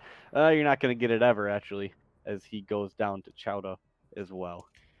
He's on the backside. He sees Perka taking some shots. Nothing yet. He's making sure no one's up top. So nope, he's not up top. Matodi's pushing him. Chowda able to take that one out. 1v1. Bomb is still down. Perka through the wall, through that little beam, able to pick that one up. Very nice. How dare you shoot my body? I'm going to take you down. Getting caught out, getting stunned off. He's trying his best. Not quite able to get that one either. I think that was yet another Chowda kill. I mean, this kid is just, I don't know, man. He's on a whole nother level. Have a bunch of, high schoolers going up against each other in this Call of Duty, but Oh man, look at that Perka though. Sees Gotcha's the tip of his gun, gonna push up real fast. Chowda doesn't even need the help from Gotcha. He said, "I got it, don't worry." Matodi again, last alive for his team. Tony Chowda's still has down not out picked the up a back kill end. here. Seeing if But he can this pick could up be his one. If he first looks kill. left, sees him. Oh, a little shaky on the shots though. Yeah. Yep, there it is. Oh no, that's another one. Gotcha. Tried to flank, but didn't quite do it. But Chowda said, "Don't worry, I'll swing back around and help you out here." Matodi versus Gotcha. We've seen this one before. See if anything different happens. It does. Matodi actually pushed forward. Matodi and Gotcha in a little bit of a face-off. They don't know it yet, but Chowda actually getting pushed off from behind. Perka able to take him down. That's another kill. Allegiance bring it back 2 rounds in a row. 4-3. Push forward onto that ace. Chowda and Oh my Perka God. bring around the Rosie. Able to pick up that one. Wow. And it's on this bomb. He is going to get the bomb down, but does that give... Yeah, it gives him enough time to run into the house. But Gotcha is already here. He's going to hop down the stairs and catch him from the side. Beautifully played. Great movement from Gotcha to go into the house as quickly as possible. Absolutely. So, match point here potential. They are attacking, which plays very well into Chowda's aggressive style, but Tossing those nades out. They know how to play Gotcha up might there. get caught out. Nope. Wow, just Whoa. like that. Just wow. It's over. Could get punished right here. Not sure if Darkseed is going to be hearing this flash. He does get spotted out by Bob, and what a nice. spray down. Their attacking rounds have been really, really good so far. But unfortunately, not able to do that. Josh and Baba once again on attack. Like you said, they've won these rounds before. Baba, early pick onto yours truly. Darkseed now in a 1v2. Going to rotate around office. Might catch Baba in the back. Definitely going to do that. Josh planted the bomb.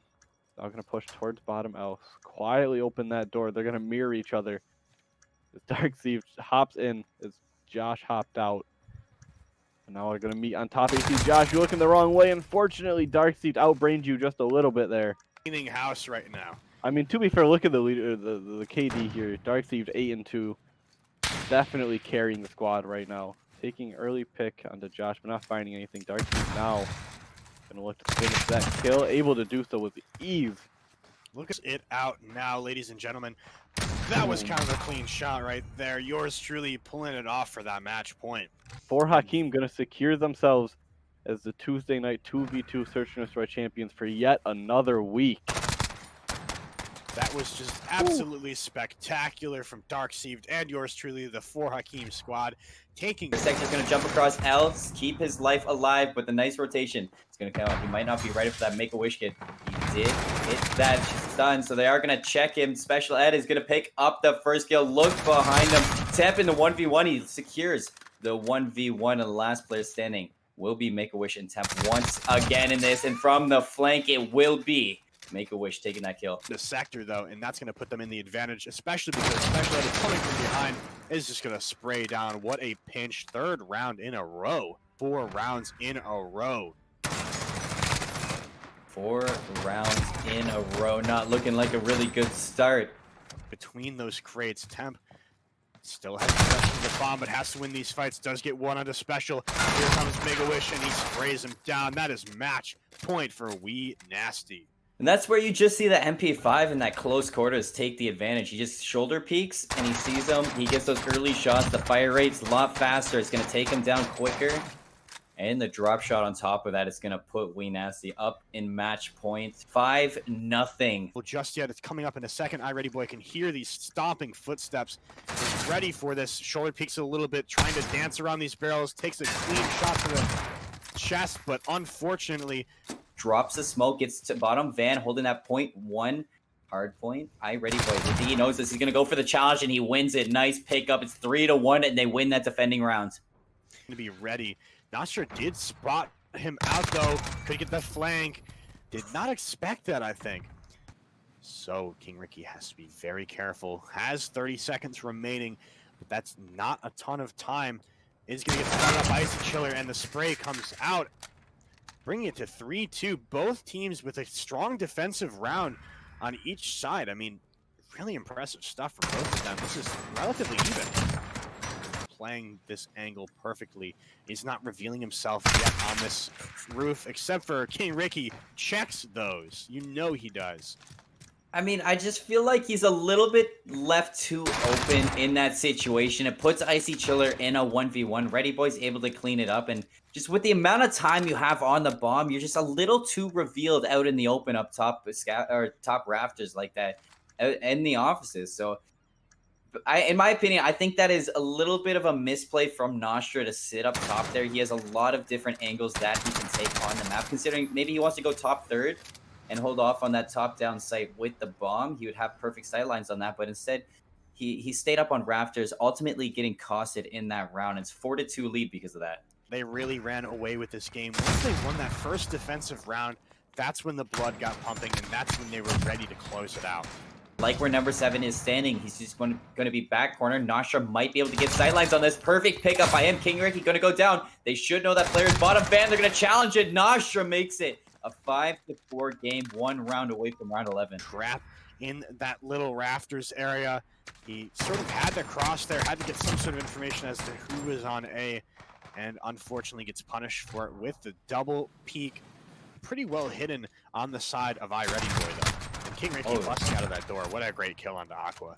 I mean, I think Aqua had first shots there onto Ricky, but Ricky coming out on top. That's that MP5 damage, that fire rate that I was talking about earlier, but too slow as the time is ticking down, just over 20 seconds. And iReadyBoy is looking ready, spraying down, gets the team kill, but it does not matter. You shouldn't have stepped in, bro. He was ready for that. Maybe they're looking to take control of this, but if he's not ready, iReadyBoy was ready for it. Not Linksify, though. That's bomb down into Boiler Room, and Aqua with the last alive. Now or never.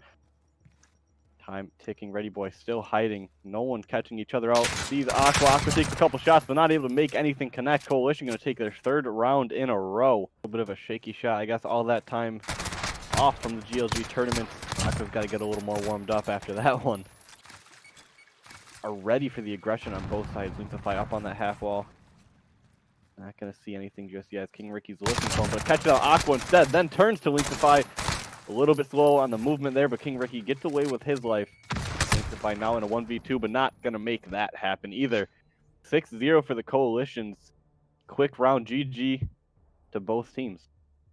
Yeah, no, it's going to be cleaning up here in this round 2, 6-0. That is a huge confidence booster. 4 easy wins, sorry, especially coming off of that somewhat difficult round 1. Now they're jumping back into it and saying, we're not out of this yet. We're not going to struggle. Boys looking to defend this. Josh getting really aggressive over onto Turbine's going to get that opening pick onto Mix, his second player in green. They haven't seen him just yet. Baba going to get tagged up. Josh going to go for that pick. Go for that quick push onto him. He knows he has to push out. If you get free kill from above, 2-0 lead for FL boys. He is a sneaky ninja on the map right now, going for the defuse fake. They have 10 seconds left to defuse at 9. Is going to be the key for Josh to peek out. He gets the kill. Coalition up 3-0. I hope to get a pick here. Wister can't quite see him from this angle, but if he moves a little bit, he might. Gets caught, finds one, looking for the second now. Back near the warehouse. Josh is going to lay down, regain that health. Alan, so definitely here's the bomb plan coming out. This could be the first round for the side of Gunfire MR. He just has to be a little bit quicker. He misses the timing. Josh almost makes it work, almost catches him off guard, but Mixer takes the first round for Gunfire MR. Necessarily know what to do in this situation just yet. He wants to collect the bomb, and so he does. He has 24 seconds left on the map. Looks like he's going to rotate all the way around A. He doesn't have dead silence on, so he's going to be caught out by Baba. Footsteps are too loud. That is one grand final team secured in the spot. Not going to deal any damage, but Juke's getting a clean shot on a Crazy, and his dead silence is already popped. There's a good nade for there. Rocky Suda now holding the stairs. Juke's going to peek around. He is. Oh, but not able to get that kill. Game sense can't win you everything. J Maple is the last man standing here. As Rocky Suda takes down his teammate. Does have possession of the bomb, but Rocky Suda is very, very low. Coming in. Whoa, what is going on? Oh my god. Runs down, slides down the stairs, and smacks him twice for the kill. But now it looks like they're going to go back to A. Rock. Crazy had scouted it out and found out that no one was there. Sorry, I thought he was going to... Oh, there it is. Juke does pop up finally. Gets Crazy. Rock is running out of time and possibly got spotted out by J Maple. Yep. There's the response. Spotted him out now. Oh my god. What is going on? Rock gets one. J Maple. He might see him. Yep. Nice click on. Pulls out the DFS. Even one tap, two tap. That'll boom! See ya later. That is the 4th round for this team. Beautiful stuff from Crazy. One kill right after the other. And he just gets it down. J Maple didn't stand a chance against that 50 caliber stopping power. And Juke's trying to get this upper area. Does get the bomb down. Crazy picks it right up though. Jumping down, takes him out for the match point. Looking like it might be a 6-0 stomp. And Josh, this is, if he doesn't look, this could be over. He is looking for him. No shots connected. M8 tries to hop over. Oh, Josh able to finally pick that one up, but he runs right into MP7 with that MP5. Ironically, Baba sees him on the backside. Going to pop that dead silence. If he picks up this bomb, he's running up. That tactical sprint is a little bit hard. 2v2, looking a lot like this first round again. Sees MP7 up to the top, takes him down. Last one's on the bomb. Jumps up on that car, can't quite see him. The smoke covers Baba's face as he is able to pick on taking these shots onto M8A1. Back on top pub. Couple shots connecting back and forth. Josh has already pushed all the way up though. Look at that great quick flank. That was just excellent team play right there. Baba taking the engagement from long range and Josh pushing up. Just absolutely gaining control. MP7 did manage to avoid the flash. Peeks out and Josh takes him down. He's still hiding. Oh, Josh is going to run right out into it. Shots come through. MP7 connect. Baba takes one down as a trade. 1v1. The dead silence is popped, so could catch out M8 here. Peeks out. M8 does not win the gunfight. The pole blocks a couple of his bullets. That is so unfortunate. Complete control just yet because the bomb is not planted. M8 spots out Baba, but not able to finish off the kill, and that's bomb down. That is unfortunate for MP7. He's going to have to take back this bomb in a very, very close quarters. Oh, spraying down. How's he living right now? Oh, now Baba sees M8. I don't know if he called that out to Josh or not. Oh, look at this bait! Oh my god, that is so intelligent. Baba spotting out M8 and sending Josh for the distraction to pick up the easy kill. MP7 does get one though. And here it is. Bomb has been planted. They're going to meet on Water Street possibly, but... Oh, wow. Okay, never mind. Josh was already there, ready for him. Whips around that corner. Not expecting anyone to be there. Coming around. Could catch him out. The dead silence has been popped. Going right behind. He has to check this though, and he does. And that's a clean kill. That's going to open up the B site for Josh to plant that bomb down. Turn just missed him, but Josh... Oh my god, no. Okay, never mind. Oh my god. Who almost... absolutely butchered that play. Yeah, I thought he was manages that very hard. Some shots. Oh man. Ugh. Somebody shot through the toe for the final thing happening there. Josh pushing back. Rockstar gets the first kill. Josh trying to drop shot, hits the corner, able to jump back up and take him down. 1v1 Crazy. And Josh Crazy pretty clean with that through the chains with the M4. You said it. 3-3 tied back up. Just waiting for some kind of response from They're them. right next to each other on the door. God. Literally, they're both just sitting Welcome back, everybody. Here we are back on the desk. Doctor and B-Spots on my right, bringing you the Great Lakes Gaming Lounge's Tuesday Night League here for Call of Duty Cold War. We've already seen our first matchup of the night. It was ADS taking it over Revenge of the Hackers. And so as you can see at the top of our screen, as we lose B-Spots to the upside down, it is going to be the Apostles of Kojima versus ADS Gaming, and our map picks down below, Garrison and Miami. So we fully lost B-Spot. Now I know you can hear me because I can still see him in Discord, and he's back. All right, we'll just have to make sure that the kind of frozen, but he's not we're gonna figure it out. So it would seem that the Demigorgon has taken B-Spots for whatever reason. But yeah, we actually get Miami as a map here, which it's funny enough because we were talking about it so much in the pre-show. Yeah, hopefully you guys can still hear me. I don't know what's going on with my camera right now. I'm going to try to fix that as we're talking right now. But yeah, we're starting on Garrison, so kind of repeat of last series, which is always a fine time. But getting to see some Miami action is always a plus. It is going to be... I think Miami's going to be kind of hard to cast just because we might be stuck in like the same situation as some of the players are, where it's like you just can't see anybody. Yeah, I mean that's obviously a concern. It's a pretty dark map, and so it is going to be interesting to see how that affects the teams. If we do see a lot more of a group unit where they play off trades and don't try and just pick people off, or if they just full commit to picking people off and just playing that really slow wait for the enemy to mess up game. But we do have a map before that. It is going to be Garrison once again. We saw that very, very even here in the first round. I have to imagine it'll be even once again. But the Apostles of Kojima, this is a team we have not yet seen today. We don't know what kind of shape they're going to be in today specifically.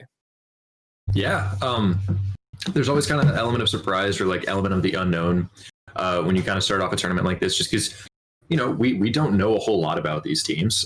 They kind of hang out. Some show up, some become more regular, but it's always nice seeing new faces because you're always just like, I want to see what they're going to bring. I want to know what they're going to provide. So yeah, looking at Apostles of Kojima.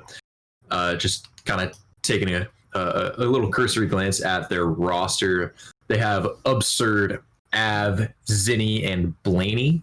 I hope I'm saying those all correctly. And then obviously, because we're sticking on with ADS Gaming, you have Lerma, Expanse. My bad. Or no, it's Expense, isn't it? Man, I'm stumbling over all the names. Naruto, Step, Expense, Lerma. Looking out to see what Expense can continue to do. Dude was an absolute monster in that last series. If you guys missed it, finished the series out something like 23-9. Just crazy first map, solid second map. He's kind of the guy you want to keep your eye on going into this next series. But we'll see what Apostles of Kojima can bring. Maybe they have their own Expense. I don't know who it is right now, but it'll be a great time anyway. Yeah, I mean, Garrison was when they really did the lion's share of the work as well. Having that sniper rifle in these really long lines of sight, able to take great advantage of people peeking into it. We'll have to see if that is the case once again, because we are going to still have those same sight lines. And I have to imagine they will still have that sniper rifle. And it'll just be up to Kojima to decide if they want to peek into them or not. And we'll have to see if maybe they have a counter to it, whether it is the smokes, whether it is the flashbangs, or even just your own sniper, to see how that plays in. So welcome back, B-Spots. Back to the desk, back to the right side up world. And so right now we are just waiting for the lobby to start. And look at that! Right, speaking of the devil, we go. Yeah. We're hopping into more Garrison. We saw it first map, so we're getting a little familiar with this. Hopefully it doesn't reach the point of the last Tuesday night leagues where we were seeing, I think it was Hackney Arc, literally every map. But I'm enjoying Garrison so far. I think it's a really intriguing map. I want to see more A play, but that's just kind of like the nature of games at the start, right? You always kind of just got to hold out a little bit for teams to really kind of feel out both maps. But yep, just waiting to get in here. Here we go. Oh, everyone on that can't be a comfortable ride running over that car on your way in every time. I have to imagine you'll get some repetitive stress syndrome there as you get the bomb picked up. Smokes are already going out. Expense looking to get in on this B side very quickly, rocking that MP5 even. Yeah, this is pretty interesting. I was expecting Expense to kind of come out with the sniper again. We're seeing kind of a little differentiation in terms of weapons and loadouts. I know Naruto's rocking the AK with a red dot earlier, and now he's just doing the iron sights. Kind of an interesting little change up from the last series, especially Expense down here with an MP5, and we were seeing him, just dominate people with a sniper earlier. But ooh. Looks away. They're gonna drop down. They do hear it. They are gonna get the loss as well. They actually don't come out ahead there. Yeah, Av with a good pickup there. He is getting bombed down too. Good shots there from Step. Does have to back up with that gold AK, but I mean, the one thing with this B side is you plant it and you get access to this kind of underground area, and you're kind of in a great spot to just hold people off. Yeah, really especially with your teammates watching up above so you can't get dropped in on. You have first take if somebody were to attempt to defuse, as we do see the rest of ADS just fall down. It's just Step remaining, and with only 15 seconds left, I don't think they're really in a position to get this defuse off. Yeah, Step just gets taken out there by the Apostles of Kojima. First round over to them, but as we've seen from ADS Gaming, they're not a team that really gets phased by dropping those early rounds. They have the ability to bounce back. They tend to bounce back, as we saw in that first series, so we'll see if that trend can continue. That trade was actually super interesting because you actually could see the first shot coming in from Expense, but it wasn't able to still win the gunfight at that point. It was Av coming out ahead, hitting more headshots and things like that. Just looking good about it. Yeah. Here we are on with Absurd, pushing up towards this kind of... Ooh, throwing a trophy system down there on that catwalk area, but Naruto's there to immediately kind of cut off that point of power. I believe that's a smoke that got thrown up there. Yeah, cutting off some nice vision here. Expense back on that sniper rifle now that they are on the attacking side. Not going to play too fast and loose there with the MP5, as we do see movement coming through, trying to rotate around and try and find a pick. Not really being given any opportunities from the Apostles, though, so they are going to have to try and force this at some point. Av's in another great position. Yeah, the spot from Av right now is really, really nice. Just kind of getting so much information when possible, but I like this push from Lerma. Oh, he gets shot into Zinni. He's not able to finish off. He finishes off there. 4 quick kills, brings it to a 2v2. It's up to certain Blaney versus Step and Lerma. Bomb isn't down either. Oh, Blaney almost takes somebody out. Lerma sees him up there. He's gonna... Oh. Not gonna Step play. takes down Blaney. It's a 1v2. And I'm going to find anybody up on bridge. Bomb's down as you do see Step move over to pick it up. Absurd's going to get caught on the rotation. This should be given the bomb plant. Are they going to have time? Just barely. Holy. Just barely. Literal milliseconds there. Going to give the site over. And you can now see that Absurd has to fight into it when they were expecting a round win at that point. Man, good shots there from Absurd onto Lerma, but it doesn't drop him just yet. Lerma's playing this really intelligent. Wow. I wasn't expecting him to win that, but shouts out to Lerma for that. I thought he was just going to kind of kill time there, but we're hopping on here with Step for the best play of the game. Picks up 1. Thought it was a 2-piece or something, but that's all good. Nice little jumping headshot there. You love to see it as we do now. Again, tied up 1-1. We're going to see these attacking sides be pretty spectacular so far, as now the Apostles are back onto it, trying to make sure that they don't, go down too much here. Step back on that gold AK, feeling good, looking even better. Yeah, Zinni's holding this angle with a Krig. This is the one thing I do find really interesting, is that you're seeing a lot of kind of different... Ooh! Expense things. Picking up that first blood onto Blaney. 4v3 in favor of ADS. Now we gotta see how Apostles will respond. This position from Absurd is a little aggressive, and I can respect it. But I wonder if he's going to try to get at Naruto or anybody else kind of holding around this B site. They do have a nice little cross cover up there, as you do see. Last alive is now just Av. Gonna be in a bit of a tough spot too. Is gonna try and go down here into secret. Does have the bomb, excuse me. So they do pick that up. Gonna be trying to just stay alive. I mean, that's all you can really do at this point. Does have to fight across the bridge. Does get one. Looking to peek through the smoke. Gets the second one. Even has a chance to reload before having to take another fight. Dashes forward. Only 19 seconds left, but gets put down finally by the ADS Gaming Squad.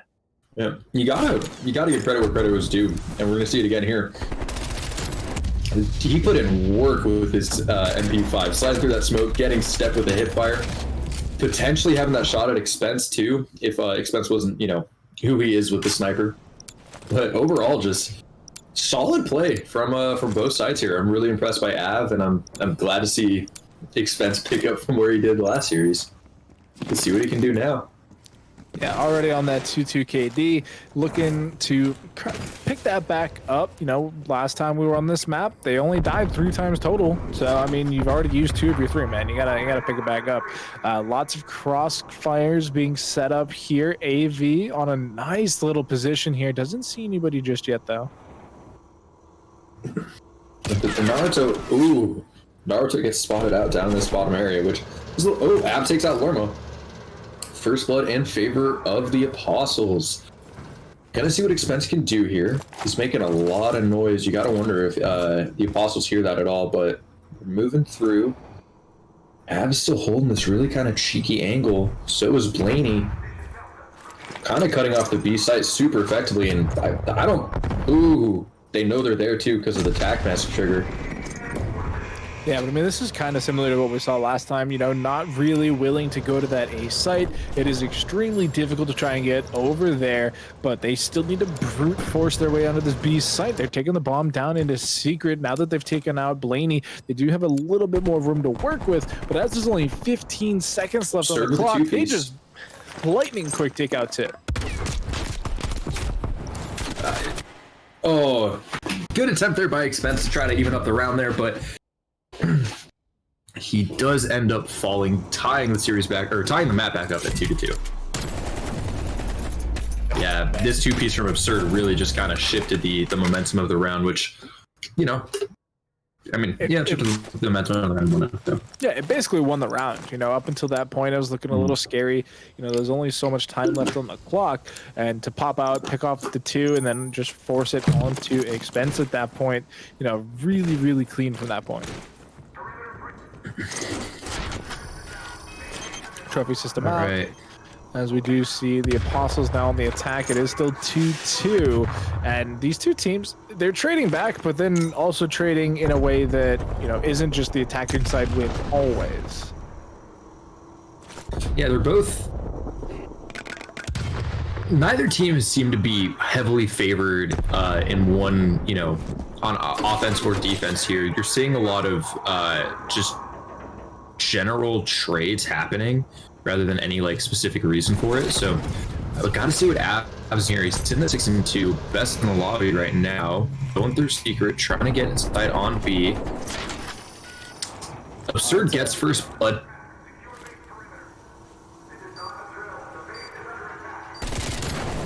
Ooh, good shots there from Step.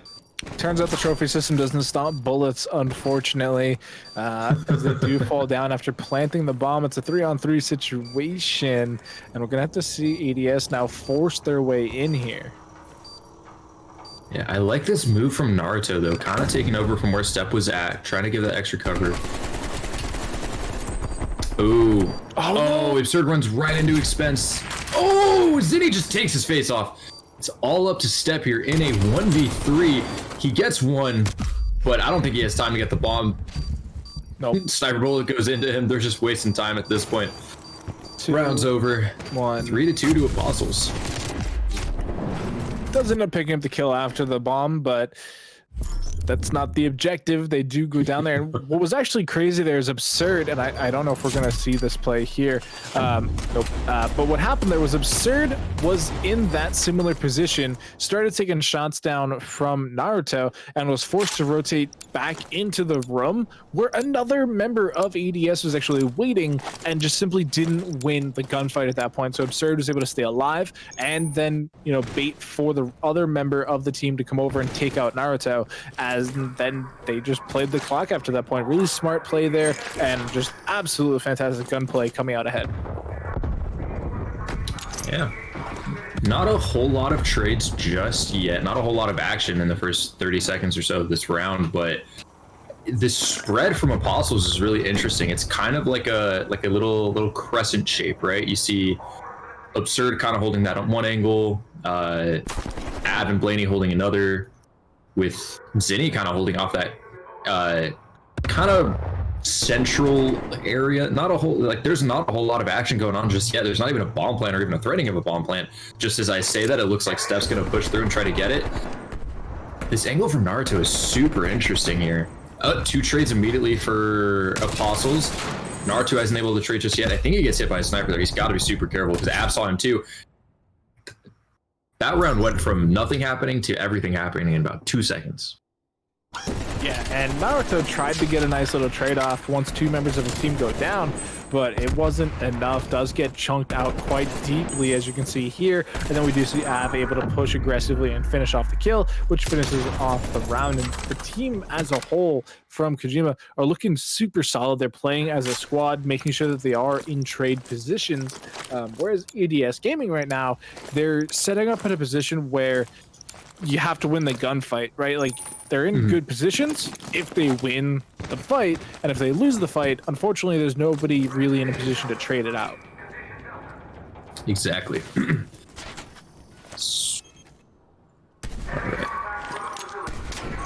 Yeah, we're seeing kind of contrary to how we saw Apostles play defense last round, we're seeing ADS kind of play more aggressively with 3 players in it. Backfires right there with Naruto falling, but you still have Expense. He falls 2 to Zinni, and now it's a 2v4, and this is not a good start. Lerma does trade it back, but they do know where he is. Absurd picks up bomb immediately. Now we got to see what Lerma and Step can do in this 2v3. Yeah, and you can see Blaney getting a little aggressive here on the A site, trying to see if they can find anybody or if it is safe for the bomb rotation, as you do see the rest of the members actually pull over here. They don't want to play around with Zinni's sniper rifle. There is still 1 member here, though, coming out ahead. Step's going to pick up the kill there, and now we do see Lemur on a bit of a flank, trying to catch somebody off. Zinni's still behind, though, so might not, doesn't work out. Now it is just poor little Step. If he can stop the bomb plant, though.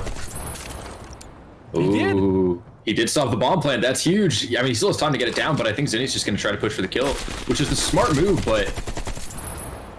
You got to get the kill.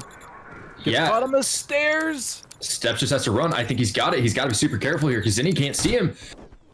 What a play there from Step. Holy crap. Yeah, I don't know if I agree with playing the kill there. I understand that you set yourself up for, you know, being a sitting duck by planting, but it's just so easy to not die. Like, you just run away. It's such an easy play at that point, whereas if you plant the bomb, it does force them to play more aggressively, and it puts you in the driver's seat now. But at the end of the day, the play happened. ADS came out ahead, looking to tie it up here back to 4-4, and now it's Apostles on the defense. Yeah. This team just doesn't like making this easy on themselves, do they? Zinni takes out Step to start, but as I was about to say, ADS just really enjoys kind of playing from behind, it seems. Is the only way I can think to say it. They do get bombed down, but it is a 2v4, or 1v4. Oh, man.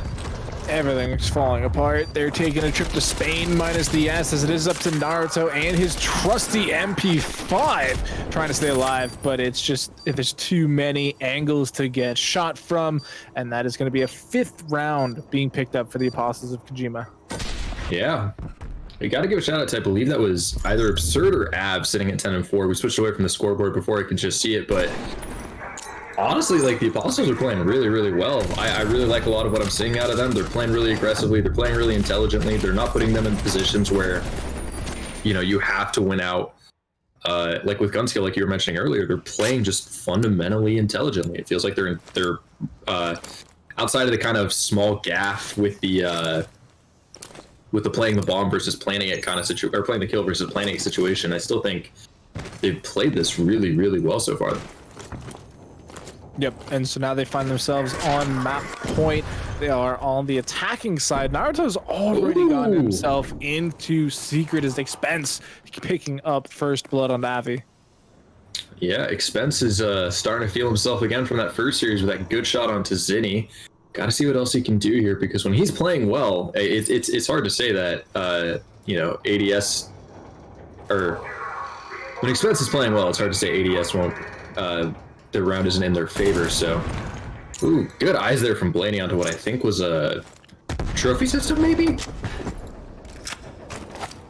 Not quite sure what they saw there. I certainly didn't see anything, but I have old eyes. So, as we do see rotations continuing to come out, bomb down once again inside. Naruto does take out Av. Expense takes out Absurd too, but Blaney does take out Lerma, and Expense just rips his face off.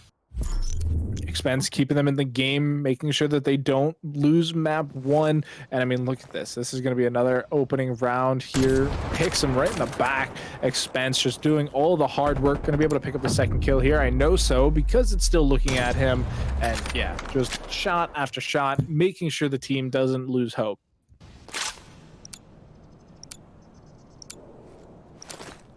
Yeah, ADS kind of playing exactly where they want to right now in this kind of 5-4 series or map point hole. But this is where they're comfortable, you know, kind of with their backs against the wall. It's an interesting kind of thing to see, especially in a new Call of Duty, but you got to respect it. Yeah, and now that they're on the attacking side, they have so much more agency in what they want to do. They can play around to the site. It, again, largely going to the B site, but I mean, they have the option of going to A. Look at the rotations here. 8 and 5 playing very aggressively on that right side. They're able to pick up 1 kill before trading back, as we do see 2 members of ADS going down to just the 1 of Apostles. Yeah, 2v4 here for Expense and Naruto versus Zinni, Blaney, and Absurd. Blaney getting that a little caught. As it stands, Blaney's making a lot of noise. You gotta wonder if anyone at ADS can hear it, but they are kind of spread out in this awkward position, right? Neither of them are close to each other. They can't really trade if one falls. And Naruto particularly is in a really dangerous spot. Ooh, shots go towards Blaney from Naruto. Yeah, just signaling his location once again. They still don't know where Expense is, though, who has been such a scary member of the team. Bomb is going to go down at B site. But Naruto immediately falls. Yeah, now it's just this 1-on-3. Shots connect. Yeah, Expense has to be careful. If I'm the Apostles right now, I'm immediately going for the defuse, right? Like, you kind of have to. Oh, good shots. Can you get the second? Oh, no way, Expense! ADS just completely coming alive. Expense, as we take another look at this, just going for the 3v1 and coming out ahead. Like, you can't be losing that gunfight on the bridge. It just completely sacrifices the rest of the round because your teammate's trying to get that defuse in. Man, we were kind of talking, we didn't really mention it, but it was kind of this thought running in the back of my mind. I was like, where's Expense? He's not really showed up this map yet. He'll have a good snipe every now and then. He had that 3-kill round, but he's been kind of under the radar, and right there he just picks up an incredible game-saving 2-piece there. Yeah, and I mean, now that it is map point on either side, Step's going to be the first one to draw blood. Already a 3-on-4, and the winner here moves up 4-on-2. Man, Step and Expense are just Lerma falls, but it's all up to or it's a 2v2 now with Blaney and Absurd, but Bomb is down at B. All Naruto has to do is kind of sit in that corner, let Expense pick off people crossing over the middle, and it's kind of looking potentially, I don't want to jinx anything just yet, so I'm going to stop talking, but Expense is going to get snuck up on. He gets caught out. Not quite sure how he didn't hear those footsteps, but just completely And Naruto annihilated falls there. as well. They're able to pick up the final kill, which gives the defuse and the map over to Apostles of Kojima, taking it right down to that razor edge, bringing it to 6-5. Yeah, wow. Shouts out to the resiliency of the Apostles of Kojima there, right? You know, you go down to an early 4-2 hole and you're able to bounce back and, you know, not let yourself get kind of overwhelmed in that regard. You gotta, you know, specifically credit, I think that was Absurd and Av towards the end there who were still alive. But man, I kind of thought that last round was going to go the way of the first series against Revenge Against Hackers for ADS, where they kind of go into that early hole and they come back and win it. And here we are, Apostles of Kojima just go, yeah, we may have dropped those, what was it, 3 rounds in a row? I think it was 3. I don't know.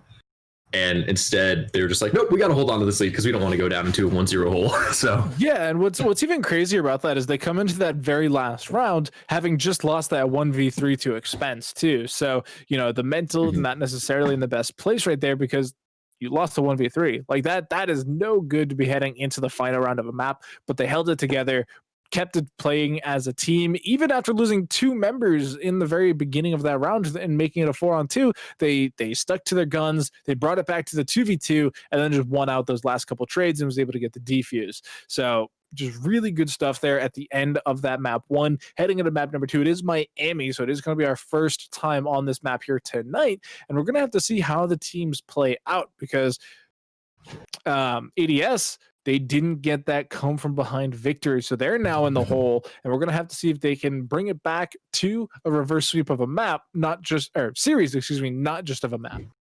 yeah, I don't doubt their like resilience in that regard. Like I'm very, we keep talking about it, but I think they can bring it back. We obviously haven't seen them on Miami. We've only seen them on Garrison and then Moscow.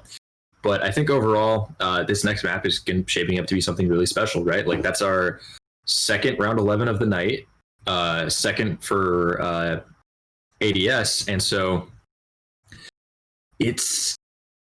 Miami is kind of a weird map, right? Like we were talking about it previously, but it's definitely one of those maps where there's all these kind of like dark areas and dark corners. You got to see like how the teams play around them, how they address them, how they kind of, you know, if they use them to their advantage, or maybe it's like, you know, they kind of just get caught in an awkward angle and that darkness and shadows just completely keeps them from what's the word there? Sorry, drawing a blank on a word. But point stands, Miami's going to be a really interesting matchup, specifically for ADS Gaming and Expense. We've seen what he can do with a sniper. I don't know if Miami's as forgiving with snipers, specifically with how dark it is, but it is going to be something to watch. Just run a thermal. That's fine. Exactly. I don't know if that's actually legal or not. Yeah. But I mean, yeah, there is a lot of open space. So I think if you just crank the gain in your monitor, then you should be fine. Completely avoid that darkness issue. But I mean, again, open sight lines, that's really all you need as a sniper. And we've seen Expense able to hit shot after shot after shot. So you know that they can do it. It's just, what does Miami bring to the team outside of the sniper? Like we said, it's the first time we're seeing this here tonight. We're going to have to see how these two teams shape up. It is going to be ADS Gaming versus... Oh, I did not see the Demigorgon. Sorry, chat. Apparently there was a Demigorgon there. I missed it. Oh, no. Did I get sent to the upside down again? Is that what happened? No, production gave us a message. But it is going to be ADS Gaming versus the Apostles of Kojima here on Miami, which, again, quite possibly the longest loading screen I've ever seen. I don't know if the lobby broke, but it finished. Okay. There we go. These intro cinematics are always so interesting because it's like, I kind of appreciate it from a thematic standpoint. Here we go. We were talking about Expense pulling out the sniper. At least I think he was holding on to the sniper. We'll see if it actually changed because I thought I saw a quick little swap over. But yeah, favoring that B site, kind of, sort of not expected. I'm liking this movement from Step though. Oh boy, Zinni almost takes his head off, but Yeah, just pings the tree right next to him. I mean, look at how long these sight lines are. It's a sniper's paradise here. Nobody's gone down yet either, which is kind of insane. And look at that. Lemur tries to make the first move, but ends up in the dirt. yeah, these long lines of sight are just so. The long lines of sight, they're working out for Expense. They almost worked out there for Zinni. They worked for Absurd, taking out Step. Now we're back to 3v3, even playing field for both teams. The A site's been completely untouched, though, as we do see the bomb now going down Step, able to pick off another member of the EDS gaming squad. I think team names are backwards because it is EDS Naruto, not Apostles of Kojima Naruto.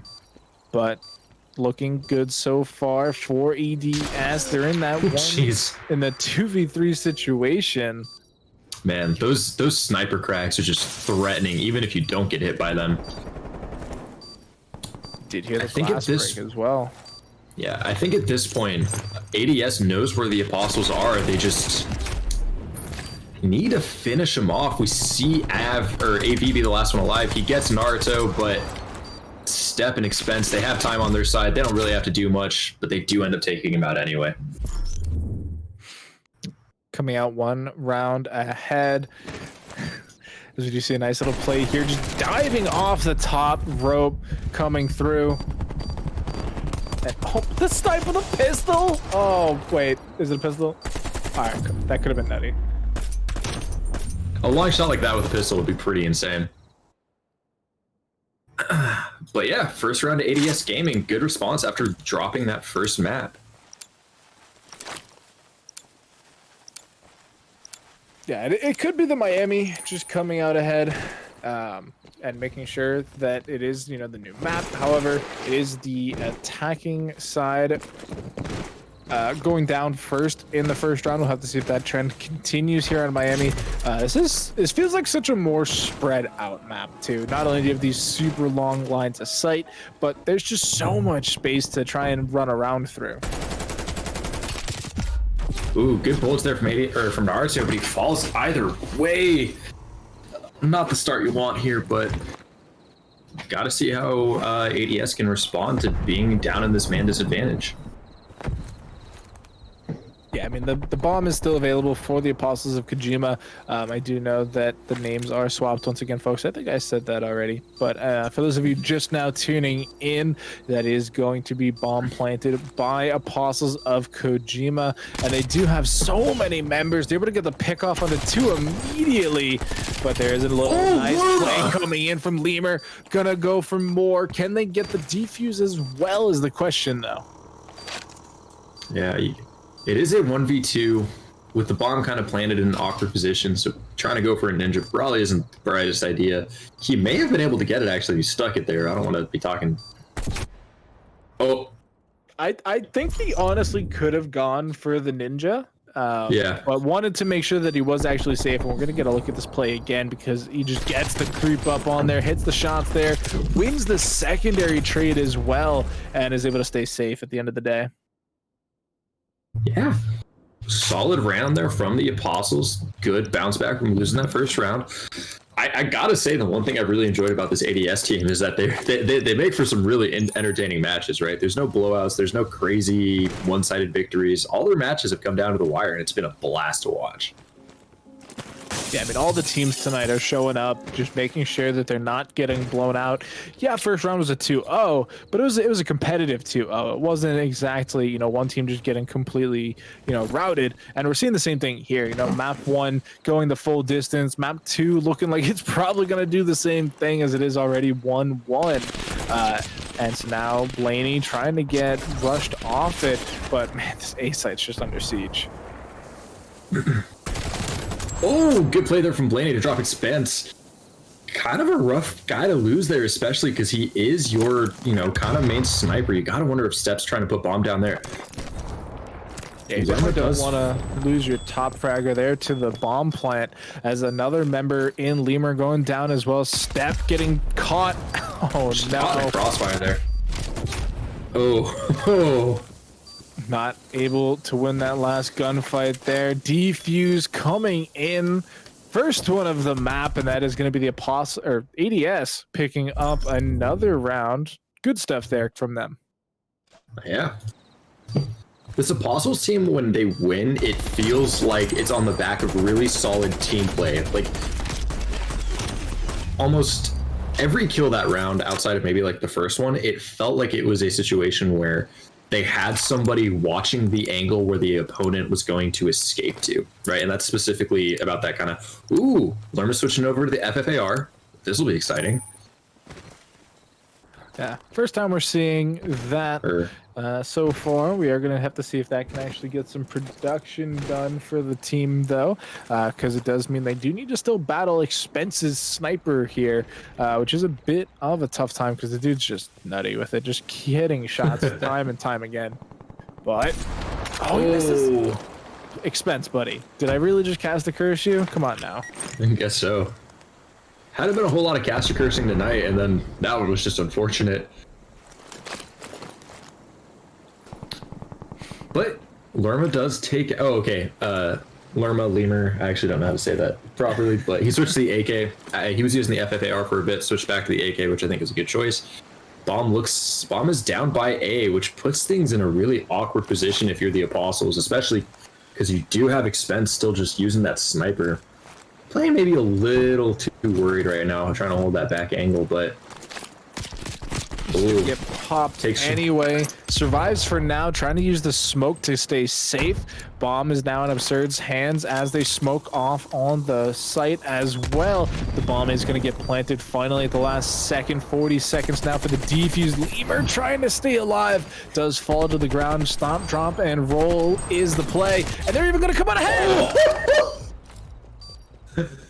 Oh my god, Lemur just with one of the craziest two pieces I've seen in a long time. Now it's all up to Zinni with the sniper.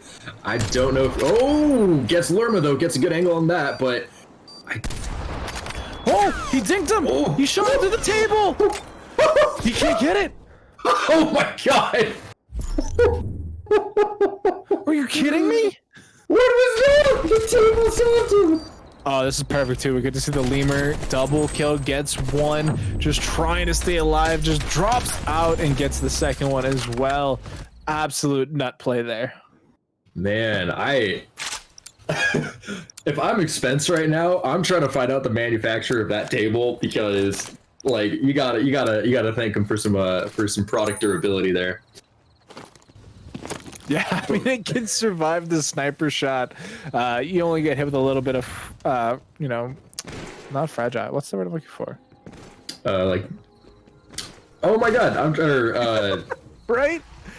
Bro, why is this so hard? I'm so confused. Anyway, shrapnel? There we go. Shrapnel's the word I'm looking for, but for some reason I thought it started with an F. Man, I just... Is he like fragment? Yeah, that's the one I was thinking of.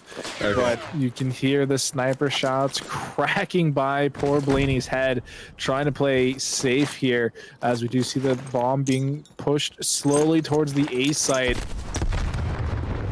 Zinni takes out Lerma, though. You gotta give credit to these two guys, Zinni and Blaney. They've just been playing so well, both maps really. But specifically on this one, totaling 9 and 3 KD between the two of them right now, with Zinni on a 4 streak. Oh, if you get that shot onto Expense, that would have just been disgusting. Yeah, Expense. But Expense takes out Zinni. Now does get the trade kill. Bomb gonna be maybe going down. Naruto's trying to get some distance here towards the site, but he gets caught in rotation, but it's traded back. Step able to pick up a kill as well. Yeah. Back to a 2v2. Oh, good shots there from Expense onto AV. They don't have time to get the bomb down, though. So, unfortunately, it's all for naught. Oh, wait, what? No, that one is swapped. My bad. Yeah. So it is the Apostles of Kojima coming out ahead.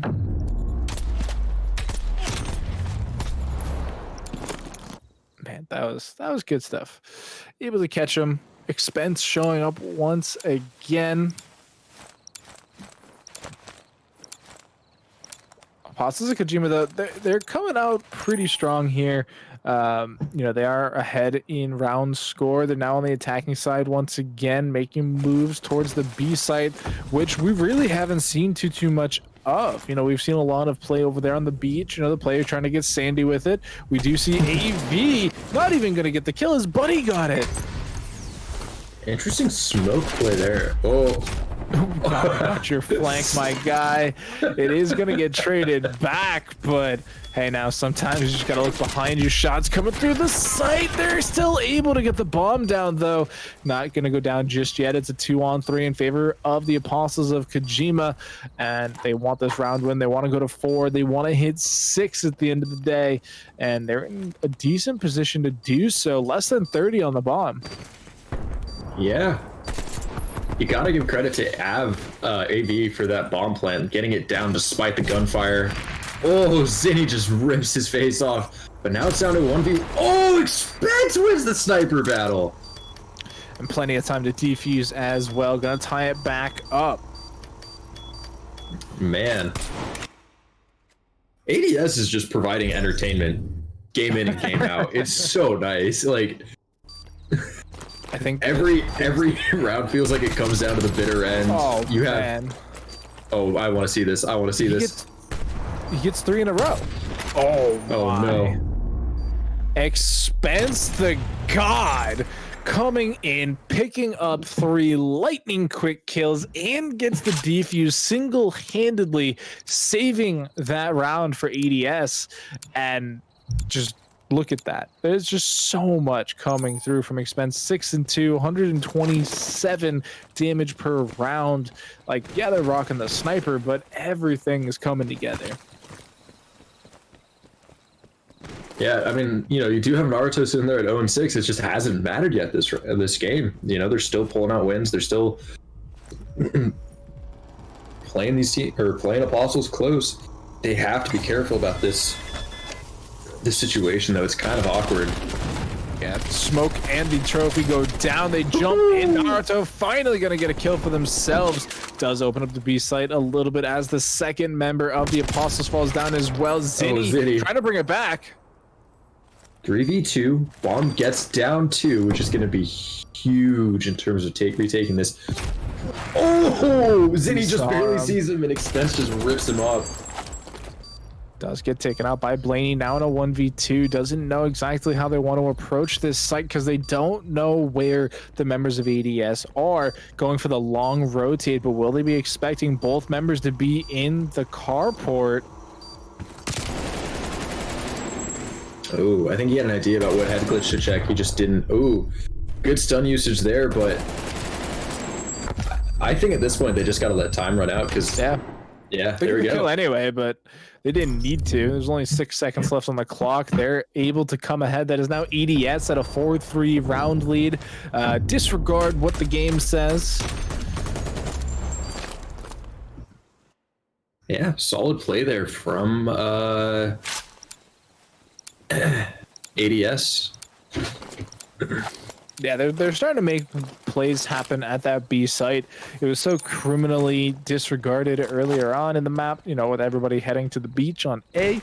But they're seeing a nice little gap in the armor here that they can exploit, getting onto the site, getting the bomb down. And Naruto back on that MP5, and it's still Lima picking up the first kill. Yeah, he does get a second with a pistol as well, even though Step falls. They take out Absurd and AV. It's up to Zinni and Blaney in a 2v3, but we've seen Zinni do some good stuff with this sniper, even if Expense has been kind of stealing the show. So we are gonna slow it down a little bit. Blaney gets caught from behind by Naruto with that trusty MP5, as you were mentioning. That's the same type of gameplay we saw in the first series today too, was the Naruto MP5. They get so much more aggressive with it once they pick it up and they start, slide canceling across the map. They just play absolutely nutty. Oh man, just perfect flank coming in here. Pulls out the 1911. Oh, the hipfire. Dinks him right in the dome as well. But yeah, I mean, the Naruto MP5 is just so much more aggressive than when they play on the rifles, and they get so much more mileage out of it as well. Yeah. Map Alrighty. now for ADS. If they win here, they take it to a map number 3 against the Apostles of Kojima. So we'll have to see if they can keep it steady and come out ahead. Yeah, and for those of you tuning in, map 3 is decided by the loser of this map, so we could potentially be seeing Naruto gets first blood with that MP5. I don't know what it does. This guy turns into a different player when he puts that MP5 on. He's on a 4 streak right now, starting at 0-6 and now at 4-6. But it is a 3v2 in favor of the Apostles. Let's see what Step and Naruto can do here. They have time still kind of on their side. They have bomb in hand as well. Yeah, so they're playing a little slow with it, just making sure that they're not caught out. Naruto's making sure to check his flank. He's died from behind too many times to feel comfortable about it. He is going to have to worry about his front, though, because AV is in an amazing position here. Can't quite get the kill with the Step, though, and there's no trade. Man, what a play there from Naruto to get use Step as kind of bait there.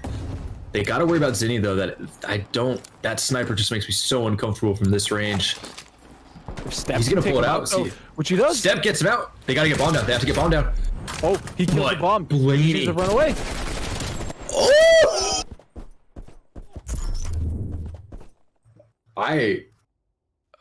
ADS, you are so entertaining.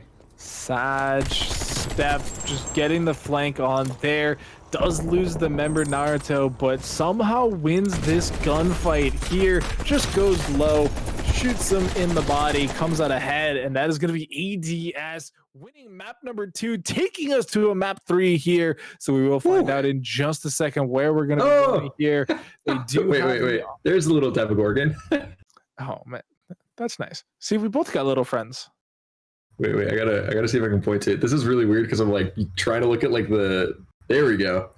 Wait. All right, whatever. I can't do it. Just use your other hand. Yeah, see, there you go. There it is. But yeah, we're going to be finding out map number 3 in just a second. The losing team there does get the option to pick the map, or they get to host. So they do get to choose that. We will be finding out where they want to go in just a second. But yeah, I mean, just really strong play there coming up from ADS. We saw the swap to the MP5 from Naruto, and it's just a completely different player at that point. Oh, yeah. You get so much mobility, so much more in-your-face gameplay. It's just running up on people, and they're simply not expecting it. Yeah, it's. I mean, we were mentioning it last series too, but like the MP5 got nerfed, and when Naruto puts it in his hand, it's like it's like it never got touched. This incredibly effective, incredibly strong weapon, and that guy, like you said, he just plays like a completely different player. It's really impressive, and it also kind of makes you puts you in this position where you're just like, okay, but why aren't you running with it more? Why aren't you using it every map?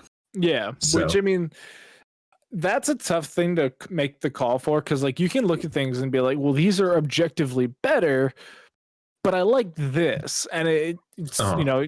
Especially in a tournament like tonight, you know, it is the Tuesday Night League. You know, you can experiment a little bit. It is this best of 3 scenario, so you don't need to necessarily win every single map. But when it comes down to, you know, set point and map point, like we saw in that one, you know, you do need to step it up. You do need to make some sort of adjustment.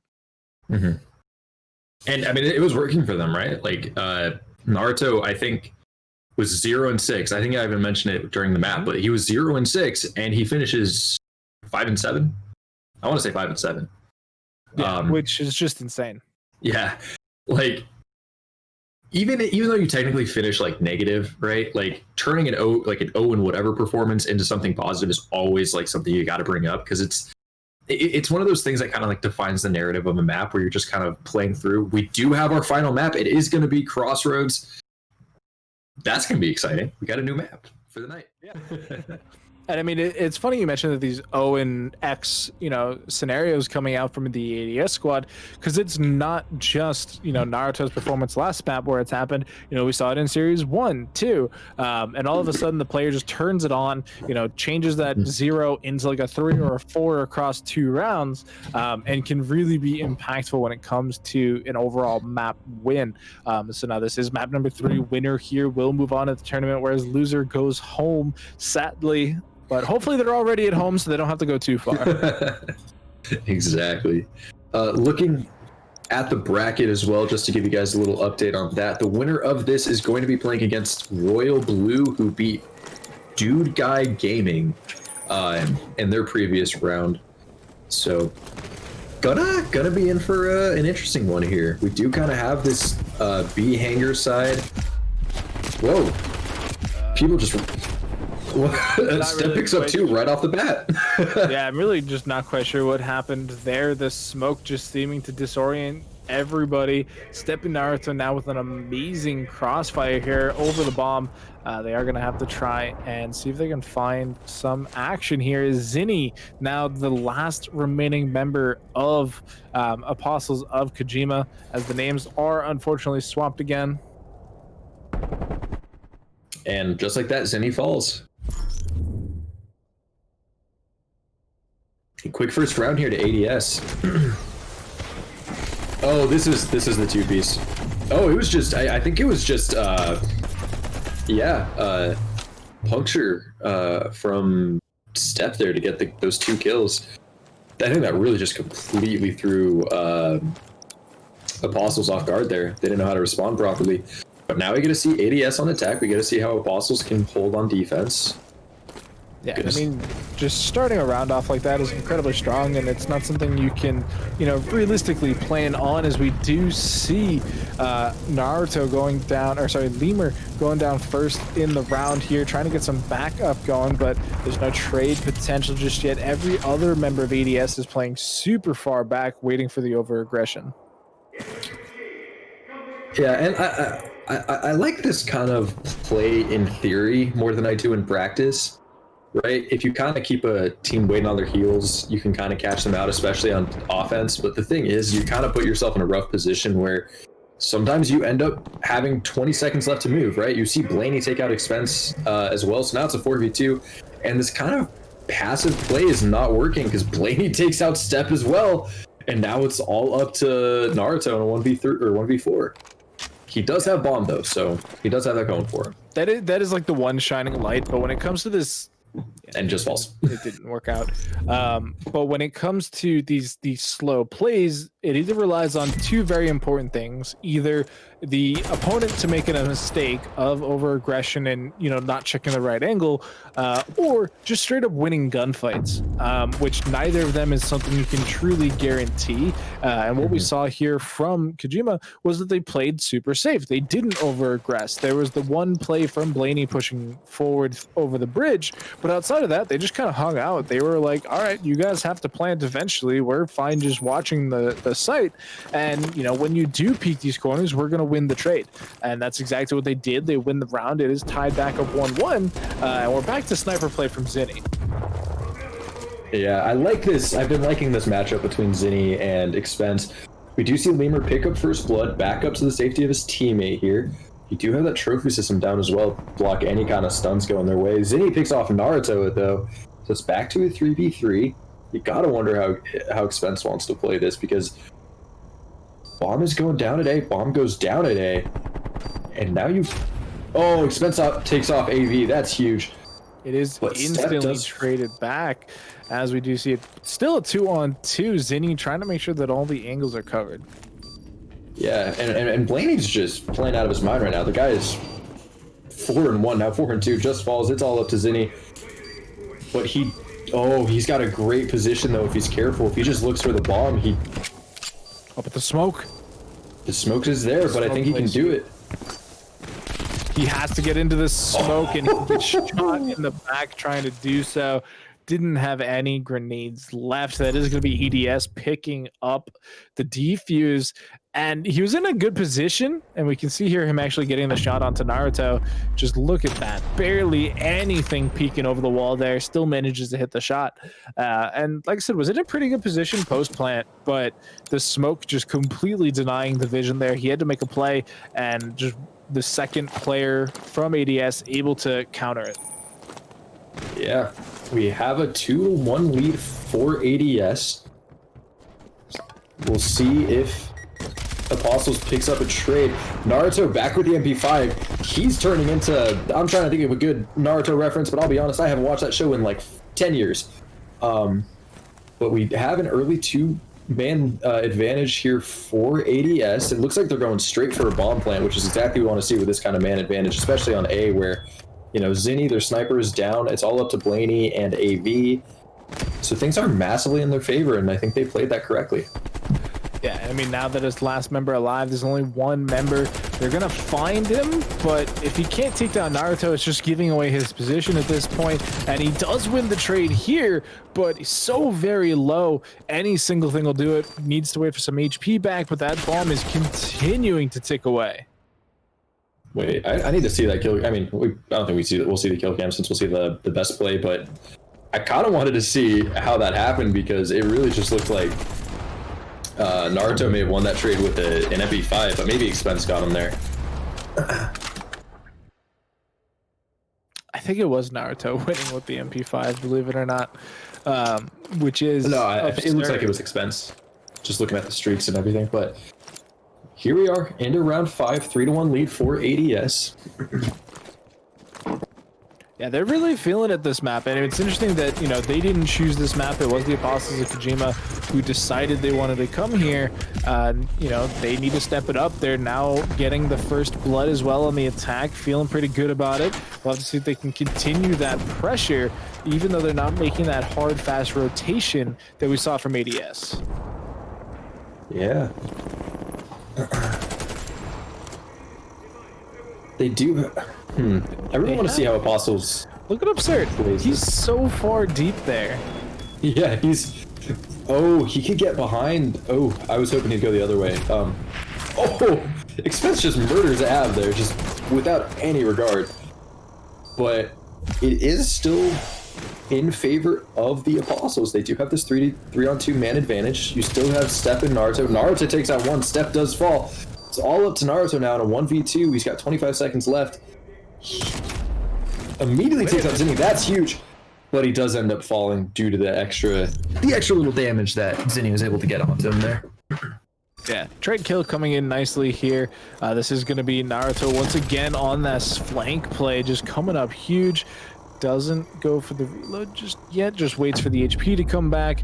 Wins the fight here with Zinni, just rips his head clean off because he was laying down, falling shortly after, but that double kill made it a really scary position to be in for Apostles.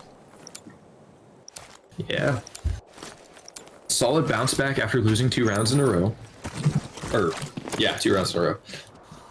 But I am liking seeing Naruto just kind of stick to this MP5. Expense with an early first blood onto Zinni just immediately wins that early sniper battle. But you gotta be wary of this kind of catwalk area. It gets so contentious so fast, and you don't want to die there by accident. You don't want to get caught with your pants down there, but I'm liking this kind of... Well, I was about to say I was liking this movement from Absurd, but he just kind of gets caught there. Oh, it takes that good shot there from AV. Yeah, last shot in the clip. It's all down to AV now. Apostles of Kojima not wanting to lose another round here, but it's a 3v1.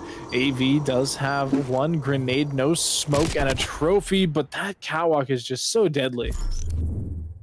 Yeah, it's one of those places that kind of gives players a false sense of security, from what I've been able to tell, right? Because they'll get up there and they kind of also held a shot there from Expense too. I think he gets another one, but overall just great round from him, great round from ADS. Back to the point I was trying to make, that catwalk area kind of gives players this false sense of security because it gives you this oversight onto the A site, but in reality what it does is it sets you up to get shot from either of those 2 angles as well as behind you in that kind of like snowy hill area. Yeah, I don't think we've really seen it work out for anybody either, because every time they go up there, they just get popped. Expense could peek here, but the smoke just barely reaching up there. Oh, he still gets the kill! He shoots into the smoke instantly into a 2-on-4 for the Apostles. Oh man, this is a great start for the Apostles here, just playing so excellently. Great shots there from Zinni, and I believe that was also Absurd who got the kill onto... Yeah, Absurd who got the kill onto Naruto. Lemur does get Absurd as well, but it is still a 2v3 in favor of Apostles. They do bring it down to a 2v2. Bomb gonna go down. Or no, Bomb is down. What am I even saying? 10 seconds left. Blaney's down to the last one alive. He's up on the catwalk, and it's finally going to work out for them. But there's still a chance if Step can win this gunfight, but it's just not going to happen. 3 seconds remaining. Not enough time. That is going to be another round win for the Apostles. Yeah, ADS just continues to bring out the best in their opponents, it seems, because we're just getting this constant back and forth between between both teams they face tonight, and it really feels like Apostles is also just playing so damn well, just responding tit for tat anytime ADS throws anything their way. Yeah, and we finally see the catwalk working out too. Interesting enough, since we were just caster cursing it the round before, and so now things are a match. Like, this is pretty close. It's 3-4. Naruto now on the attack with that bomb, presumably still has the MP5 as well. We might not find out though, as the team is just blowing up. Man, great early shots there from AAV to get those 2 early kills. Really kind of put in ADS into a tough position here. It's all up to Naruto and Expense. I think Expense is also rocking the sniper, so they got a little less to work with in terms of versatility, but we've seen Naruto do crazy things with his MP5. We've seen Expense do crazy things with that sniper. If you can get that shot on that far side of the map against Zinni, then it might swing back in their favor, but Expense immediately falls to Blaney just as I'm about to hype him up. Gave him the good old caster curse by accident. Yeah, you heard the shot ring out too, just didn't connect, unfortunately. Naruto now going to get caught out, taken out, put down and out, and tying it up 4-4 are the Apostles of Kojima. And look at this opening play. This is absolutely insane. They both just line up so perfectly for AV. Does get a fantastic trade, and that pretty much set up the round because it, like you said, did leave the sniper and the MP5. Not the most versatile kit that you want to be running around with, but what are you gonna do? All right, now it's a best of 3, or not best of 3, best of 5. That's the nope, still an idiot, still wrong. Best of 3 is correct. Yeah. It is the first team to win the next 2 rounds. And the winner of that then also wins the overall best of 3 to move on to the next round of the tournament. See, I knew what I was saying, and then I didn't know what I was saying. But overall, both teams are playing the super passive Step. I really like this angle from Step, and I like him backing up Lemur from this position. But they're just gonna shoot him through the wall. They just absolutely shot him through the wall. They knew it was going to be a thing. They're not checking for a second though, as Expense has the speed trained. Tries to shoot him in the hand, but it's not a hurt box, so they will survive. Grenade goes out. Not going to find anybody just yet. Zinni and AV eventually go down though, as Absurd falls as well. Trades it's everywhere. all down to Blaney in a 1v2. And he gets caught up by, I believe that was Step. So now we're at 5-4 for ADS. Looking at series point here. Completely going the distance once again. This is going to be map point for ADS. If they do fall here, then it's map point, but it would be the 11th round. And like you said, Step just with the ring around the rosy coming out ahead. Yeah. Now we see how Apostles can respond, see if they can bring this to around 11. But they got to get through this wall of Step here, sitting at 11-6, currently on a 3 spree. Ooh, I like that move from Absurd. Kind of get into that catwalk area instantly. Lot of fire going their way, though. Yeah, ADS, they want to just get onto this site as quickly as possible. Don't give any room for, adjustment from Apostles. They're in the lead. They want to close out the map. They want to close out the series, but they've slowed way down. They're waiting for somebody to peek out. They're waiting for somebody to get over aggressive. We're not really seeing that from the Apostles just yet. You do see Blaney up on the cliff top there, making a bit of a rotation. Expense keeping an eye on it, and this might be the call for the rotation, but Zinni getting first blood. This is a tense position. Step and I believe that's Blaney are just right next to each other. I don't know if they don't know the other person's there or what, but You're just... Ooh, good shots there from Expense. Bomb does go down, but it is traded out. It's 2v2 still. Naruto gonna go down. Step falls as well. Expense, the only one remaining, staying alive. Gets the pistol code to 1911, bringing it back to a 1v1. Zinni versus Expense. The two snipers both on rifles, and it's gonna be Zinni coming out ahead. Oh, he's gotta be careful getting down. Yeah, didn't want to die to fall damage. That would have been embarrassing, but they are gonna get the defuse in, and we're going the distance. Round 11, winner take all. Oh man, I'm so excited. my first time casting Cold War. We have not one but 2 round 11s. We have a full 3-game series in this S&D tournament. Like, I couldn't ask for much more. This is incredible. And AV picking up that kill there, I believe, actually saves the round, because it meant that the player there wasn't in a position to take out Zinni right at the end, because they would have been perfectly lined up. Yeah, AV goes down, but it does remove a potential pain point from EDS. And so now last round, last set up, bomb in the hands of AV, and they're playing very passively right now. This is kind of the interesting thing that ends up playing out in these round 11s, is that all the kind of tension and ooh, Naruto bringing out the AK-74. That's kind of interesting. That's exciting. But as I was saying, Limmer gets first blood onto AV. Map round is officially underway. No trade just yet. A lot of bullets ringing out, but no one dying outside of AV. I'm actually curious how he got the shot onto AV. It must have been from the catwalk, as we do see Blaney's just disappear again from catwalk. Limmer picking up tons of production this round. And look at this, the peak coming in from Naruto. Barely gonna work out. They drop all the body shots. Only one member remaining. It's just Zinni trying to stay alive, but has to reload. Yeah, oh, and now he's stunned, and that is it, ladies and gentlemen. Naruto, Expense, Step, and Lemur of ADS Gaming. Like, he vaulted mid-fight and still comes out ahead. Like, that is insane. I that was impressive. That was something. What a great final round there from ADS Gaming, just completely winning that out. Just absolute insanity. And so that does set them up against Royal Blue, like you were saying earlier, for that best of 3. Looking at the rest of our bracket so far, we do have Ascend Gaming taking it over Pickup Squad, Luxury Esports taking it out over Cute Heartthrobs. It's unfortunate.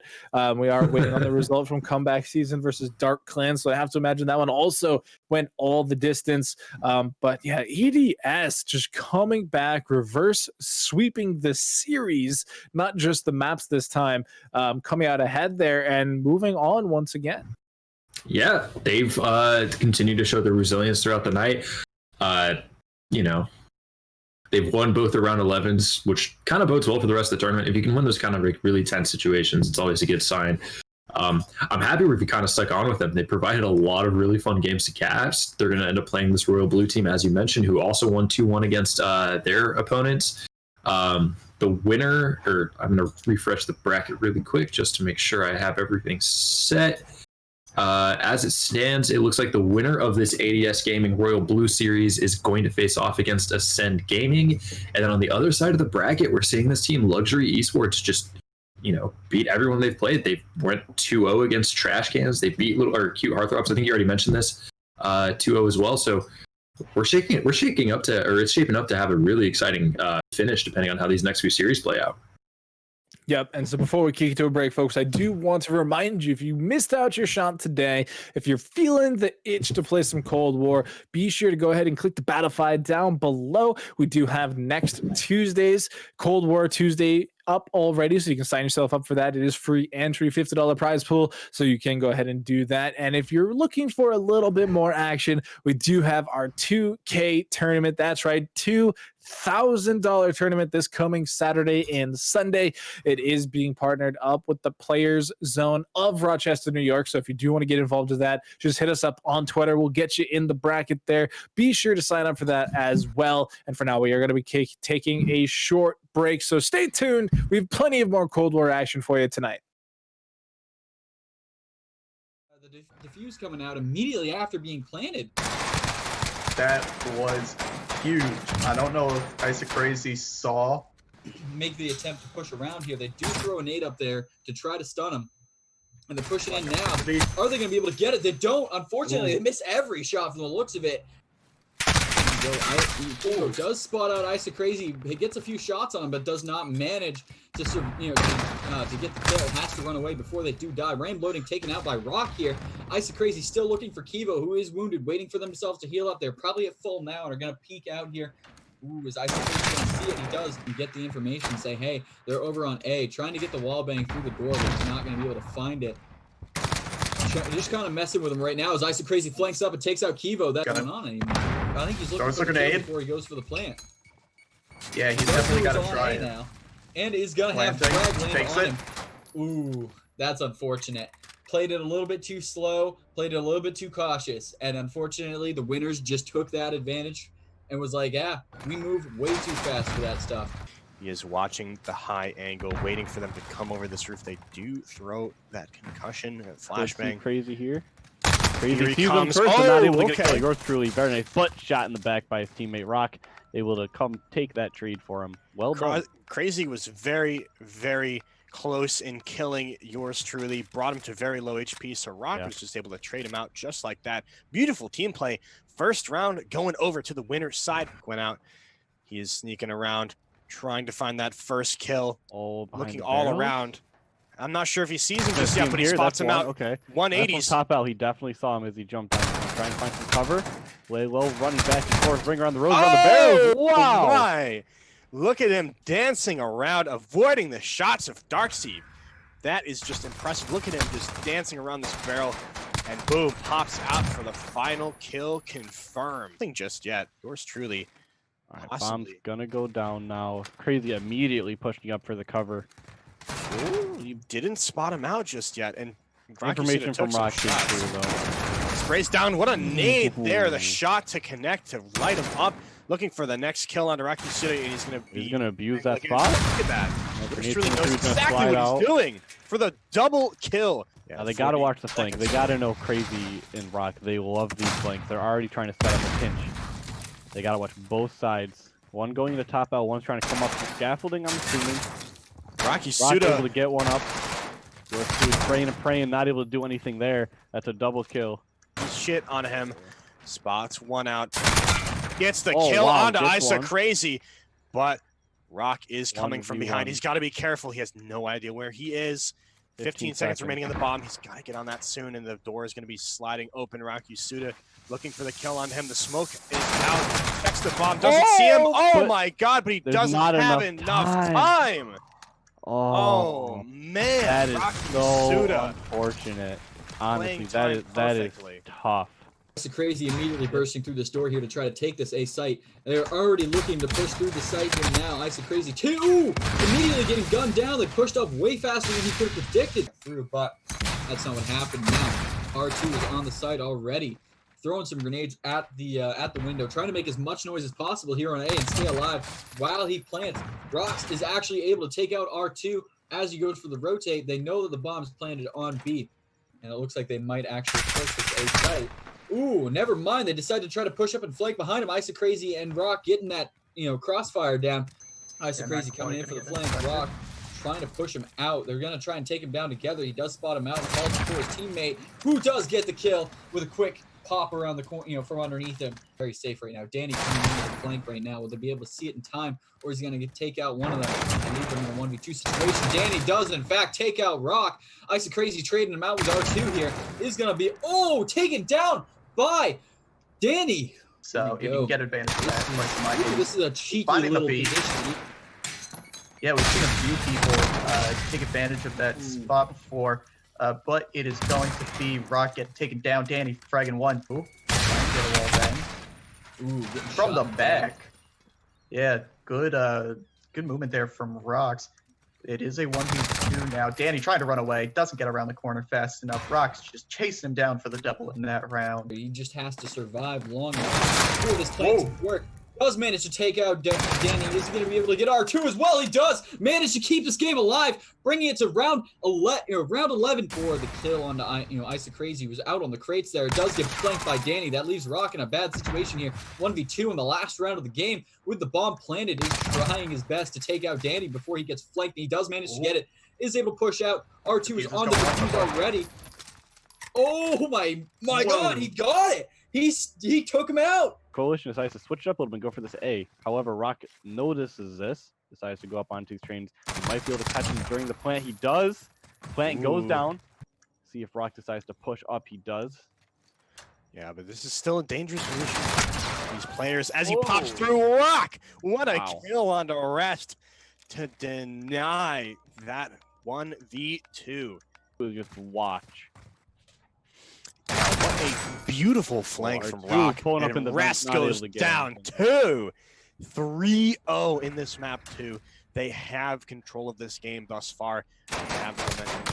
That just peeks out, catches it in the vent, and would just communicated that information. And Rock came right in from behind, secured it.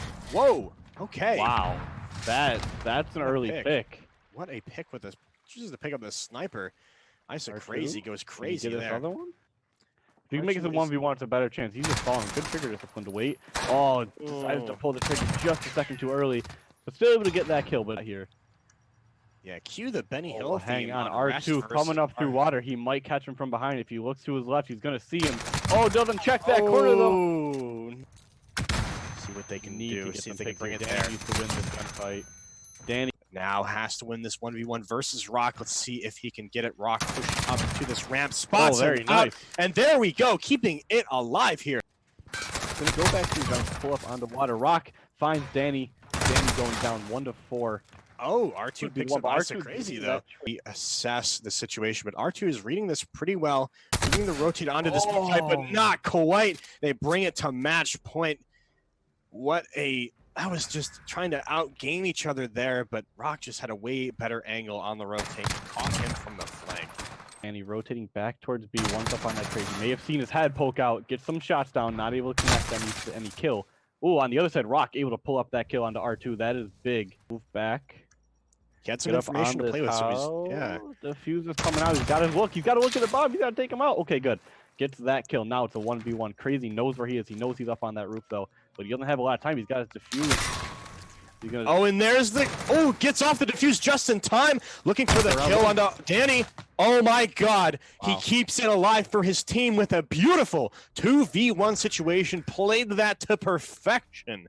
Not sure if that's going to play too much of a point as the bomb's already going down. Crazy. Gets stunned up. Unable to get that one kill. He does get it in the end, though. R2 jumping off. Trying to be a little sneaky. Jump on top of him there, but Rock catches the other one out in that blue crate. Throwing the frag to Ricochet's back. He's going to have to play this. I don't know what he's going to have to do. Pops to dead silence. Rotates around. Isn't checking the top crate, though. That's where you want to look. And that's going to be it. The winners are your GLG Tuesday Night League. GG's in the chat for them. Very, very well played to bring it back in that map 1 and closing it out with a very strong lead in that map 2. Here at GLG, so they're kind of a fan favorite or home favorite. I'm not sure, but it looks like we have Julesy and Caesar on the attack now. Bonds and Chowda on the side of your girls on the hub. Chowda's going to be holding this B site. Does spot on Julesy. Caesar looking for the trade, but not able to connect anything onto him. The first round goes down. Chowda with a solo hold of B. You see, he tried to peek that corner with the MP5 and shoulder peek it, but Chowda had his number. He saw that. He flicked right onto his face. And that's a pretty clean 2v1 from Chowda, holding it down already. Caesar versus Agent Bond. So Caesar pops his dead silence. He sees him on the barrel, takes some shots. They both are going to walk away from this one. Caesar says, I got to keep pushing. He is low. And he goes through green. Agent Bond trying to kind of sneak around and lose him. Does manages to get behind him and pick that up for a second round. So far for you, girl. They really want to pick up this first round, though. Julesy trying to pull off a Chowda-esque play by tossing that smoke there, jumping up onto the roof, trying to get that first initial pick. I think he knows now. Throws the Semtex, trying to jump. Oh, Agent Bonds. Not quite, my friend. Man, spray on there as well. In that situation, you really want to plant the bomb and just kind of sit back and wait. They have to run to you. Throwing that Semtex was okay. I'm assuming he knew. You know, where they're waiting for Shadow Realm to kind of respond to that information, and Chowda does not spot out. Oh, wow, does not spot out. And Caesar gets the kill. Oh. Wow, what a play from them. MP5 all the way on the top. I think it was a Semtex. Grabbed that second kill. Yeah. Wow. Oh, man, he was Agent stuck Bonds there. Oh, yeah. Peek and bomb. Agent Bonds is right there. A little bit of COD timing as he misses him, but he sees him now. That's going to be a free kill. Chowda has the information of where he is. Let's see what he does with this. You know, I think his plan here is just to kind of stick the bomb. Not quite. Hoping that he wouldn't peek it out, but that's the second round for Shadow Realm. Looking like they want to bring this back. They want to give them a fight here, and a fight they are giving.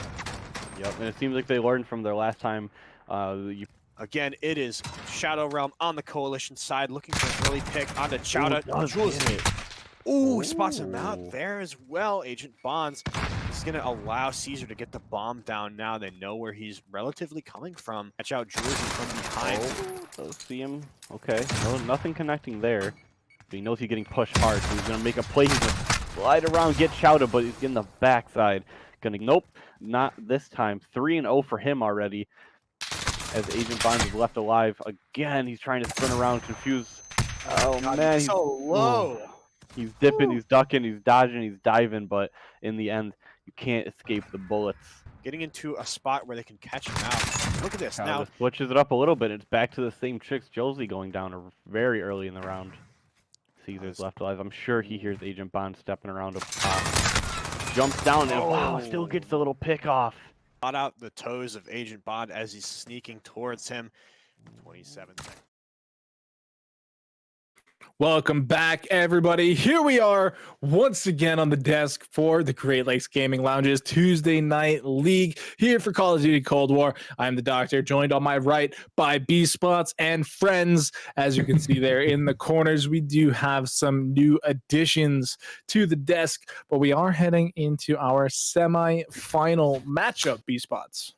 Yeah, it's gonna be a great matchup. I think we're still sticking on with ADS, right? It is quarterfinals. Again, yes. Don't know how to read a bracket. That's why we have our wonderful Ben in the background. But yeah, we're sticking on with ADS. For those who have not joined us, we've been watching them the last 2 rounds. They won their very first round matchup 2-0 against Revenge of the Hackers, Revenge Against Hackers, Revenge Against Hackers. And they just won 2-1 against Apostles of Kojima. They're a team that really kind of, at this point, is the only word I can really think to describe them is resilient. They've been down in almost every map they've won. They've gone to map 11. They've gone to round 11. They've gone to map 3. They're just a team that they provide a lot of quality entertainment when it comes to watching Call of Duty. But we're getting another Crossroads matchup with them, which if you were just with us, they won that 6-5. And we're getting Moscow again, which I think they won 6-4. That sounds right. I think they won 6-4. Yeah. Over Revenge of the Hackers. Yep. Or Revenge the Hackers. Yeah. Yeah. But yeah, overall, just really, really back and forth gameplay from them. So we're going to have to see if they can either turn it up one step further and, just blow out the competition, or we're going to have to see if they just continue to be matched point for point until the end. Oh, yeah. I think so far, oh, hi, Kat. Sorry. There is going to be a lot of questions relating around specifically maybe Lemur and Naruto. We're going to see if Naruto can kind of keep that MP5 level that we saw. I wonder if he just kind of sticks with it.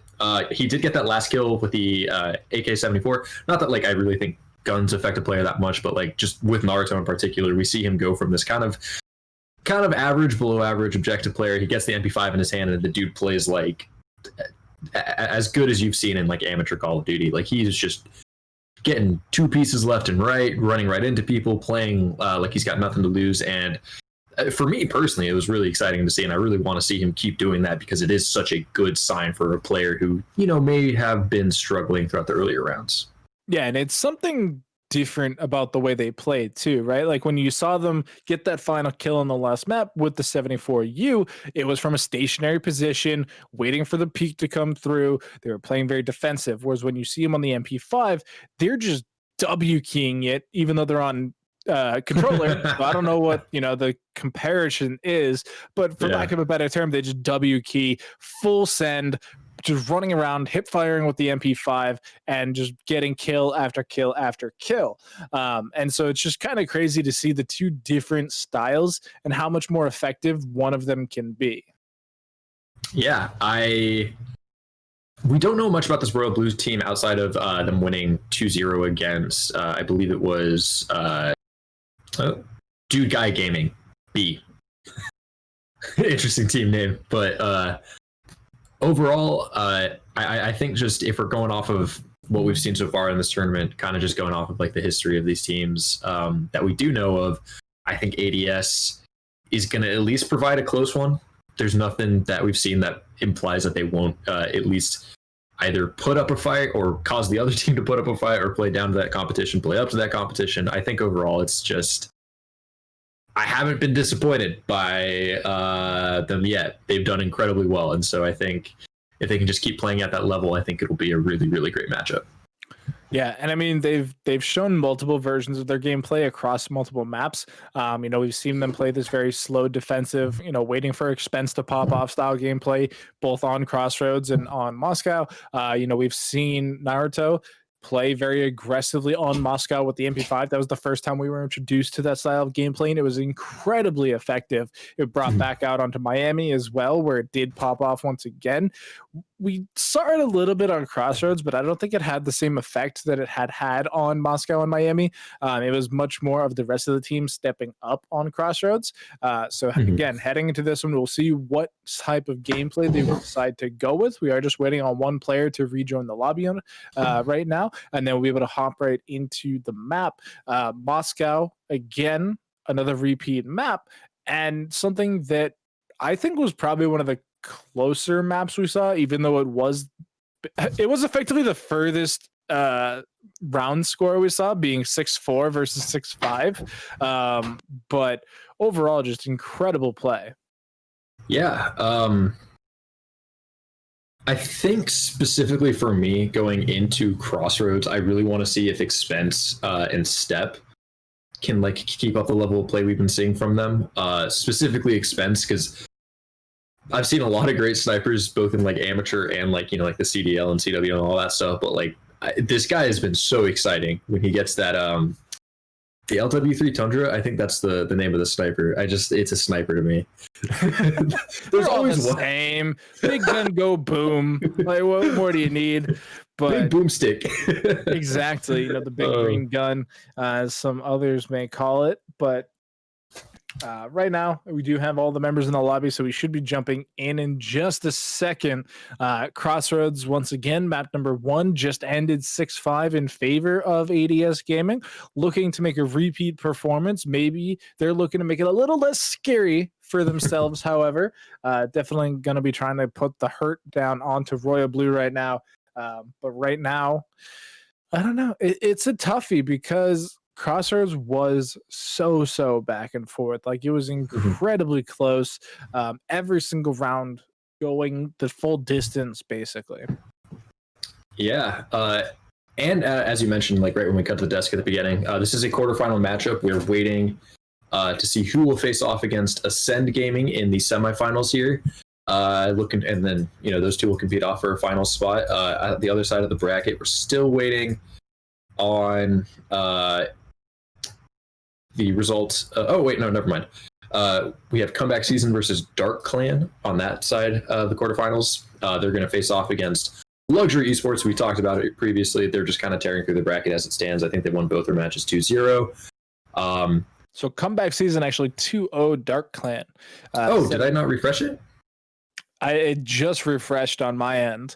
So it is Comeback Season versus Luxury Esports to find out that grand finals side of the bracket. Whereas this side we are on EDS Gaming versus Royal Blue. Winner plays into Ascend Gaming. Winner of that then moves on to the grand finals. Right now there are issues with PlayStation Blue screens at the moment, unfortunately. So we are working on getting that resolved. While we do that, we are going to kick it to a short break. So stay tuned, folks. We'll be right back with you for this quarterfinal matchup. He might not be ready for that Make-A-Wish kid. He did hit that stun, so they are going to check him. Special Ed is going to pick up the first kill. Look behind him. Tap in the 1v1. He secures the 1v1, and the last player standing will be Make-A-Wish and Temp once again in this. And from the flank, it will be Make-A-Wish taking that kill. The sector, though, and that's going to put them in the advantage, especially because Special Ed is coming from behind, is just going to spray down. What a pinch. Third round in a row. 4 rounds in a row. 4 rounds in a row. Not looking like a really good start. Between those crates, Temp still has possession of the bomb, but has to win these fights. Does get one onto Special. Here comes Make-A-Wish, and he sprays him down. That is match point for Wee Nasty. And that's where you just see the MP5 in that close quarters take the advantage. He just shoulder peeks and he sees them. He gets those early shots. The fire rate's a lot faster. It's going to take him down quicker. And the drop shot on top of that is going to put Wee Nasty up in match points. 5-0. Well, just yet, it's coming up in a second. iReadyBoy can hear these stomping footsteps. He's ready for this. Shoulder peeks a little bit, trying to dance around these barrels. Takes a clean shot to the chest, but unfortunately, drops the smoke, gets to bottom. Van holding that 0.1 hard point. iReadyBoy, he knows this. He's going to go for the challenge, and he wins it. Nice pickup. It's 3-1, and they win that defending round. To be ready. Nostra did spot him out, though. Could get the flank. Did not expect that, I think. So King Ricky has to be very careful. Has 30 seconds remaining, but that's not a ton of time. Is going to get spotted up by Icy Chiller, and the spray comes out, bringing it to 3-2. Both teams with a strong defensive round on each side. I mean, really impressive stuff from both of them. This is relatively even. Playing this angle perfectly. He's not revealing himself yet on this roof, except for King Ricky checks those. You know he does. I mean, I just feel like he's a little bit left too open in that situation. It puts Icy Chiller in a 1v1. ReadyBoy's able to clean it up, and just with the amount of time you have on the bomb, you're just a little too revealed out in the open up top or top rafters like that in the offices. So in my opinion, I think that is a little bit of a misplay from Nostra to sit up top there. He has a lot of different angles that he can take on the map, considering maybe he wants to go top third and hold off on that top-down site with the bomb. He would have perfect sight lines on that, but instead, he stayed up on rafters, ultimately getting costed in that round. It's 4-2 lead because of that. They really ran away with this game. Once they won that first defensive round, that's when the blood got pumping, and that's when they were ready to close it out. Like where number 7 is standing, he's just going to be back corner. Nostra might be able to get sightlines on this. Perfect pickup by him. King Ricky going to go down. They should know that player's bottom ban. They're going to challenge it. Nostra makes it a 5-4 game, 1 round away from round 11. Trap in that little rafters area. He sort of had to cross there, had to get some sort of information as to who was on A, and unfortunately gets punished for it with the double peek. Pretty well hidden on the side of iReadyBoy, though. And King Ricky busting out of that door. What a great kill onto Aqua. I mean, I think Aqua had first shots there onto Ricky, but Ricky coming out on top. That's that MP5 damage, that fire rate that I was talking about earlier, but too slow as the time is ticking down, just over 20 seconds. And iReadyBoy is looking ready, spraying down, gets the team kill, but it does not matter. You shouldn't have stepped in, bro. He was ready for that. Maybe they're looking to take control of this, but if he's not ready, iReadyBoy was ready for it. Not Linksify, though. That's bomb down into Boiler Room, and Aqua with the last alive. Now or never. Time ticking. Ready Boy still hiding. No one catching each other out. Sees Aqua. Aqua takes a couple shots, but not able to make anything connect. Coalition going to take their 3rd round in a row. A little bit of a shaky shot. I guess all that time off from the GLG tournament. Aqua's got to get a little more warmed up after that one. Are ready for the aggression on both sides. Linkify up on that half wall. Not going to see anything just yet. King Ricky's looking for him, but catches out Aqua instead. Then turns to Linkify. A little bit slow on the movement there, but King Ricky gets away with his life. Linkify now in a 1v2, but not going to make that happen either.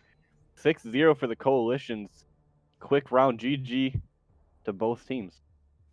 Yeah, no, it's going to be cleaning up here in this round 2, 6-0. Welcome back, everybody. Here we are into the matchup between ADS Gaming and Royal Blue. And so we are into the season here, and we are on to the... Never mind. We are going to be heading back to the main screen here. Not quite sure what happened here.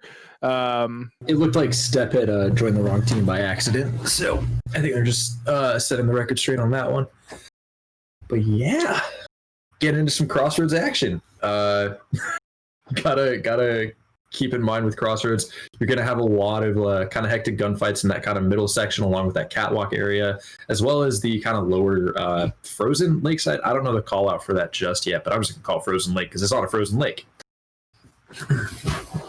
Okay, so we will have to see if we can get back into game in just a second, but yeah, unfortunately, it is a new release, and with Activision being a small indie company, lobby systems plus non-dedicated servers have given us some headaches, unfortunately, but do bear with us as we bear with Activision. We do want to cut them, like I said, a little bit of slack. New indie companies can make it very trying in today's times, competing with those big AAA titles like World of Warcraft and Warzone, who obviously never have lobby issues whatsoever, or server issues for that matter. But we should be hopping right back into it, hopefully, as we do see, hopefully, all the players on the correct team this time, and we can get that going. We do see 8 members in the lobby ready to duke it out for that quarterfinal spot, where we do have Ascend Gaming waiting patiently to continue on. And so with the Crossroads matchup, we are going to see, again, Sniper's Paradise, so many long sight lines, lots of room to play with. Although I don't think we did see some towards the middle, but I think a lot of it came down to the actual rifle play. Yeah, and just kind of the nature of S&D as a whole, like snipers are kind of a luxury thing where it's like, if you get that early pick, you get that early man advantage, it's definitely something you want to play for. But at the end of the day, most of the time you are going to see people trying to, you know, work around the map with those ARs, those SMGs, as you always do. But I really want to see if, with ADS in particular, I want to see if they kind of switch up their defensive strategy. You saw a lot of that kind of 2-person hold in that middle area right outside, I believe it was B, where you kind of have Lemur holding B from that one angle, and then Step sitting right behind him. You also got to wonder, like, maybe Royal Blue picked up on that as well. So yeah, a couple questions to answer there once we do get into the game, but Crossroads is proving to be a map that is very, very, very, very hectic, as a Call of Duty just by nature is. But this map in particular, there's a lot of just moments where it kind of reaches a boiling point and then immediately explodes, as we're about to head into the lobby right now. Yeah, and there's a lot of corners that you have to check and clear. Less so I've found in S&D when we compare it to things like Hardpoint and Control, because, you know, you don't have to play, you know, as freely with your life because you are in a respawn format.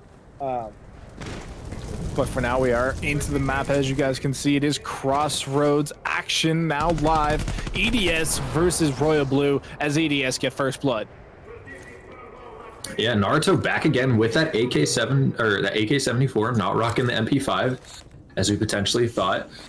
We are seeing Rogue here hold out this AK, try to get any potential information or line of sight that he can here. But we're hearing a lot of gunfire, not a lot of connection just yet. Ooh, a good nade from Lemur takes out Stump. And then right after that, we see Crisp fall. Now it's all up to Rogue, and ADS or Naruto just takes him down. Incredibly strong start there. Is going to be heading up 1-0 already. And look at this, Naruto gets one, just sets up perfectly waiting for the second cross, is going to be able to take them down as well. Everything's looking good so far. We're going to take a swap sides here, as we do want to see Royal Blue also on that attacking side. But we'll have to see if they can actually get a bomb plant down. Yeah, you also got to keep in mind Naruto with that 3 spree. Wow, I think I completely overlooked that, but I really want to see how Royal Blue responds, right? Like, that's kind of a rough first round. They shut down Naruto, though. Good stuff there from Stump, as well as whoever threw the grenade right there. We do see Step fall as well. Lemur falls too. Now it's all up to Expense and a 1v4. He falls, and now it's a fast response there from Royal Blue.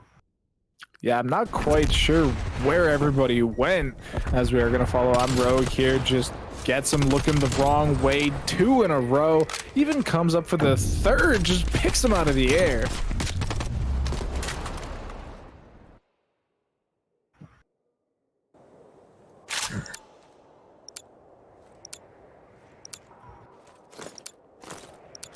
Gotta wonder, you know, maybe that defensive side, defensive side of things just works out really well.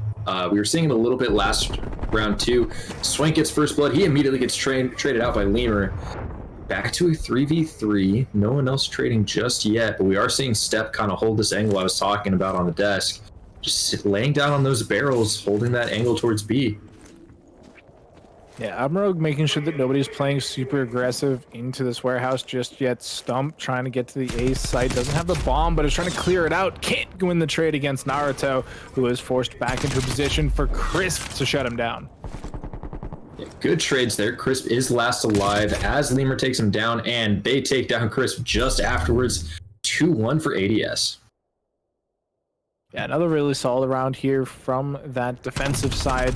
And look at this, just getting him through the box. Can't let him get anywhere near the site. Lots of good play coming out from both teams on the defense. Like, it's something that we didn't quite see last round, because we did get, you know, bomb plants very early on. This time, though, they're just not getting anywhere close to the bomb site. Yeah, no, neither team on offense has managed to get anything going, really. You gotta wonder if it's, you know, maybe just how these teams are playing, or if there's any kind of like systemic issue in the game itself. Lemur does get first blood. That's pretty big, especially on that catwalk area, but Naruto falls to Crisp. Immediately Crisp starts aiming towards that other bunker area. Yeah, Naruto, once again, with that bomb super far forward, it does put the rest of his team in a really awkward position, as they have to now try and either retrieve the bomb or just win the next 3 gunfights, as we do see another member of Royal Blue in the dirt. They are going to be able to pick up the bomb, but I'm Rogue in a great position to try and stop the transition. Not going to see it, though, and it is going to be a site. All up to Crisp, though. Gets shot in the back. Great forward position coming in from Lermer. Yeah. We're down to a 1v3 here for I'm Rogue. He is Royal Blue's best performing player just yet. He gets Lerma. Now it's down to a 1v2. Bomb is down on A, though. Expense up on the catwalk. We've seen a lot of problems arise from this catwalk, because I'm Rogue gonna try and aggress appropriately. Does fall Just back, away his though. position. Yeah, and look at this, 20 seconds left, less than 20 seconds. I'm Rogue, sees one member. Can't win the trade, though. Expense just rocking right there. Up to a 3-1 lead. This is kind of out of the ordinary here for ADS. Usually we're seeing them kind of walk away with wins, and this time around it's getting super duper close. Yeah, and I actually mentioned that Naruto was the one playing aggressively there and being too far forward of his team. It was actually an amazing push there from Crisp, catching him unawares and putting, you know, the bomb in a bad spot. So, sorry, Naruto. I know it's not your fault now. as we do see trophy systems coming out. Stump just making sure that nobody's peeking out over the top of that cliff side. Naruto just once again laying down, keeping an eye on that cross. Ooh, good shots there from Chris on Lerma. Shuts down his good start to the map a little bit. I think Step saw Swank. Oh, he gets shots into him, but that's it. Has to fall back to reload, as we do see the bomb now making its way forward a little bit. We do see Naruto in another position, good aggressively, gets the kill, drops the bomb. Yeah, that's huge. Getting bomb down, especially when he gets that second one on Chris, that's massive. Now it's a 2v2, but bomb is down. Expense is holding sight. If they, I don't know, if they know bomb is down, then they should really just kind of hold that angle and force people to come to them. Yeah, well, we are seeing Swank push forward. Yeah, Swank's trying to get the long peek, give it over to Stump to pick up the bomb. They get an easy trade, but there's only 20 seconds left. It's Expense versus Swank for the round. Expense knows that time is on his side. He gets shots into him. He has to push towards A. He's got to be careful with the bomb. Oh, you're just looking the wrong way, Expense. Oh, no. Catwalk coming in clutch. Best play of the game, definitely going to be this push from Naruto, though. Biz does easily pick up that one, and is going to be able to pick up Crisp as well, who actually went the long way around the tank, surprisingly, setting it up for the nice pick off there that you saw. Yeah, solid play there out of Royal Blue to respond to that, that kind of early start. This is kind of a new one. You see Naruto sitting at the top of the scoreboard for ADS, while Expense is kind of bringing up the rear. Just based on what we've seen from them tonight, you would think it'd be the other way around, but you gotta love to see it from Naruto, because that guy's been putting in work when it matters. Yeah, finally getting the stats that, portray what they've done for the team so far.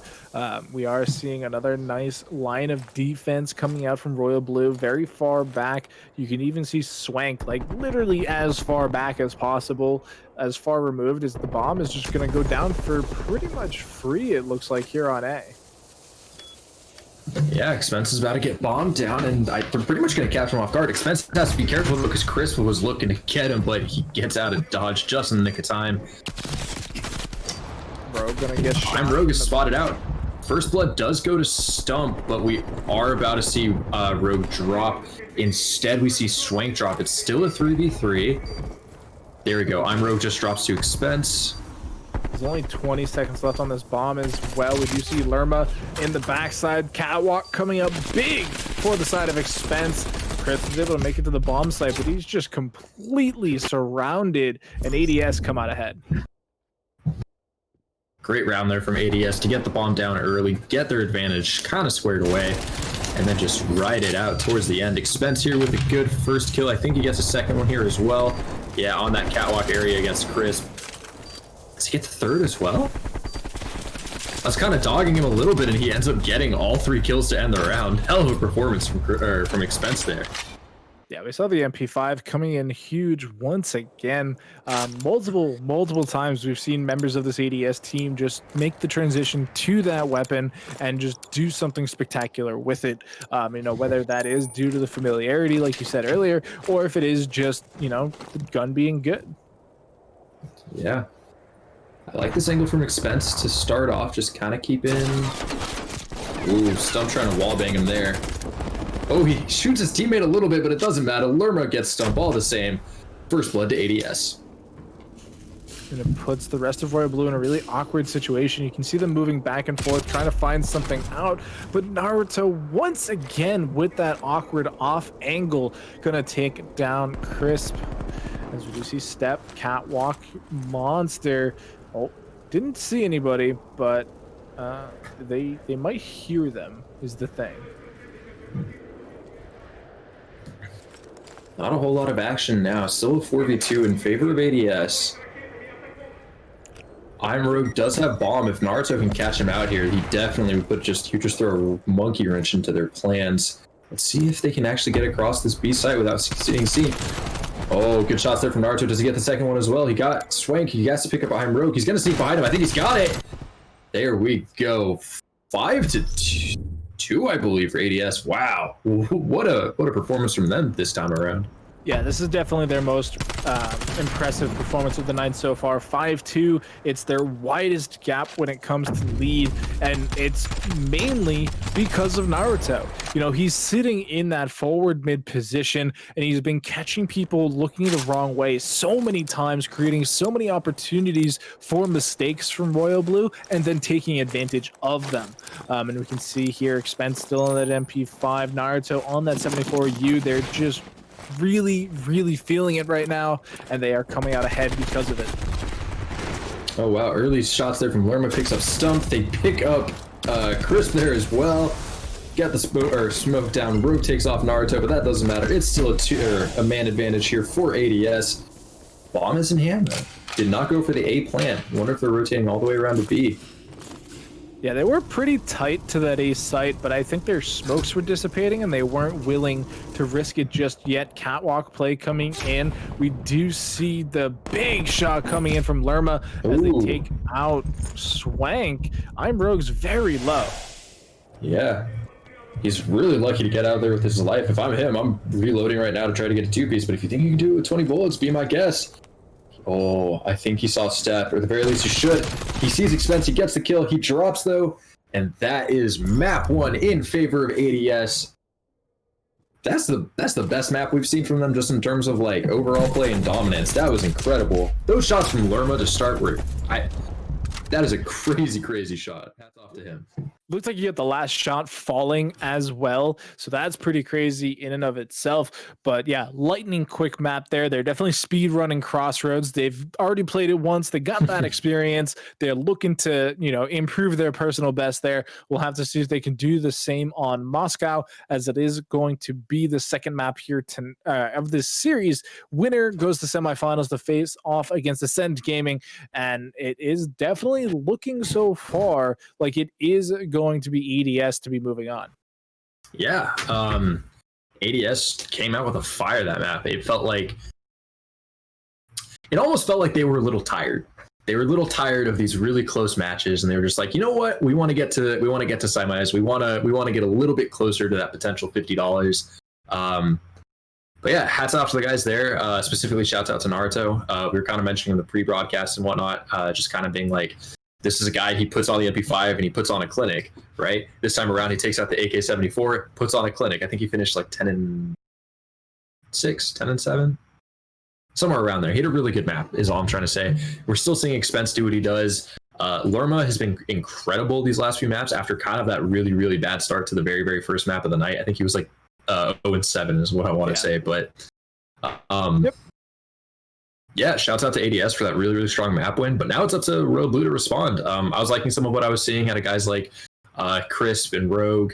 You know, I think maybe a little bit clearer communication can cut down on some of those kind of errors we were seeing where they were kind of just caught with their pants down, jumping around a corner where there wasn't anybody, potentially holding an angle for too long when there was no need to, like that kind of thing. But overall, I just gotta, you know, that was ADS's map. They played incredibly well. They were shutting down any kind of offensive push from Royal Blue at the same time. They're also just completely dominating on offense, making sure that any defensive hold that ADS or Royal Blue had just couldn't withstand their pressure. Yeah, I think one thing that could be kind of scary heading into Moscow is that literally the biggest differential on Crossroads was Naruto finding these really cheeky off angles that, you know, Royal Blue just simply wasn't expecting. You know, we saw that top mid position where he was peaked those barrels, and every single time Royal Blue would be looking to the right and they would just be completely caught out and not able to hit the shots. And so as we head into Moscow, it's a very angular map. Like, there are so many angles that you can do that exact same thing off of, and we're going to have to see if Royal Blue are prepared for it or if Naruto is going to have that same type of advantage. Yeah. It looks like last time we are going to see that kind of more favored play. You know, a lot of hectic stuff around this escalators area, as well as a bunch of nades and utility used here. First blood does go to Naruto, but I'm Rogue responds back, takes out Expense. I believe that was Crisp taking out Lerma as well, but I'm Rogue falls, Swing takes down Step, and we're into a 1v2 with Naruto. That's... Does find Swank, but the bomb is down. Does have to try and recoup that in this 1v2. Is going to focus more on just trying to turn it into 2 1v1s, however. Maybe trying to catch Crisp in rotation, but they've made the call, and they're both now on the A site. Yeah, this puts Naruto in a really kind of tough position here, right? Because, I mean, okay, unless you're hitting shots like that, and then it doesn't matter what I'm about to say. Yeah, just win, Forehead, as you do come in. He's hard pushing Crisp, too. There's only 20 seconds left on the clock. We've seen this before, where they do try and play the kill over the thing, Okay. but the stun coming in clutch, giving Royal Blue the first round. What a shot, or what a stun there from, I believe that was that Crisp or was that Swank? Yeah, that was Crisp. What a stun there to save his life there. That was something that was kind of teetering on a knife's edge there for a split second, but I'm very glad that that stun ended up working out in his favor. But hell of an effort there from Naruto, right? Hell of an effort from ADS as a whole. Great first round, but Royal Blue just that much better here in that in this initial round. Yeah, I mean, it was super back and forth too, right? Like every single kill, except for the kill on a Swank from Naruto at the end, was a trade kill. Just everything coming their way. Stump ripping the head off of Naruto already. Doesn't want to put the rest of the team in an awkward 1vx situation again. Yeah, bomb is going down as well. That's a huge momentum swing here for Royal Blue, getting first blood and bomb down. Step does respond, taking down I'm Rogue. He takes it down another as well, and Stump, he can get a third if he's careful here, but he gets stuck on the chairs. But he's got his teammate there. He's going to push out. He's going to see if he can pick up Crisp. Crisp cuts him down, but Lerma gets both Crisp and Swank. Now that's it. That's the round for ADS. Kind of got lost in all the action there, trying to watch the kill feed and the minimap at the same time, but ADS ties it up. Yeah, Step doing a really good job, and we'll definitely see that as the best play of the round here. Yeah, look at this. Just comes in aggressively, is going to be able to get kill on the bomb planter, does try and get out a little bit of danger, but then comes in, peeks again, kills Stump, and I don't know if we'll see it here, but they slide through and get the knowledge that somebody was in that room, which then later led to them being able to pick up the final kill as well for the defuse. So just tons of good information coming out of Step there. Is that a PP Bison I see on an expense? Oh, maybe. I am liking kind of seeing the slowly but surely changing meta, just in terms of what people are. Wow, poor Naruto there just gets his face ripped off. Bomb is down as well. That's not ideal. Yeah, definitely less than ideals. We do see a nice crossfire being set up from the side of Royal Blue, but they're still going to lose 2 members to the 1 at that point of ADS. We're going to have to see if they can recover the bomb or not. It's a 2v2, Crisp and Swank against Expense and Step. Bomb still down, though, is not a good thing, though, if you are ADS. I think they might try to make a play to pick it up, at least Expenses. Yeah, Expense grabs it right then. I think they're going to try to push towards B, try to get it open, but it wouldn't take a lot of effort here for Royal Blue to respond in kind. And Step's got that... Oh, I thought that was a trip system, never mind. We do see the rotation coming out from Royal Blue, though. They've actually full send on the A site, which means they should be able to get this bomb down for free. You can see here Swank making a bit of a rotation, is going to be able to find out that is the B site plant now. But now it's up to Chris to move. Step just with a pistol out, trying to make sure that nobody's peeking through. But I don't know if that's the right play, man. You got to have a rifle, right? Yeah, you'd think so. Especially if you kind of get caught with your pants down as it stands, because it looks like Crisp and Swank are about to descend. They only have 20 seconds left. They do trade 1 for 1. It's all up to Expense versus Crisp in a 1v1, but Expense is out of there. He's got 12 seconds left. He's got to make sure he can get sight on bomb real quick, but Crisp, I think, is just giving up on the bomb plan altogether. I don't think he doesn't have time to defuse it. He might get the kill, but that's just a moral victory at that point. Yeah, this isn't like another tactical shooter where you have to rebuy your weapons every round, so getting the kill but losing the round definitely doesn't have the same impact as it does in those ones here. You know, you definitely have to win the round. That is absolutely everything here, and like you said, moral victory. It's a nice little mental thing that you won the gun trade, but oh man, Lermer just completely taking over that round there, as you saw, picking up the 2 kills back to back with a nice little spray transfer. Yeah.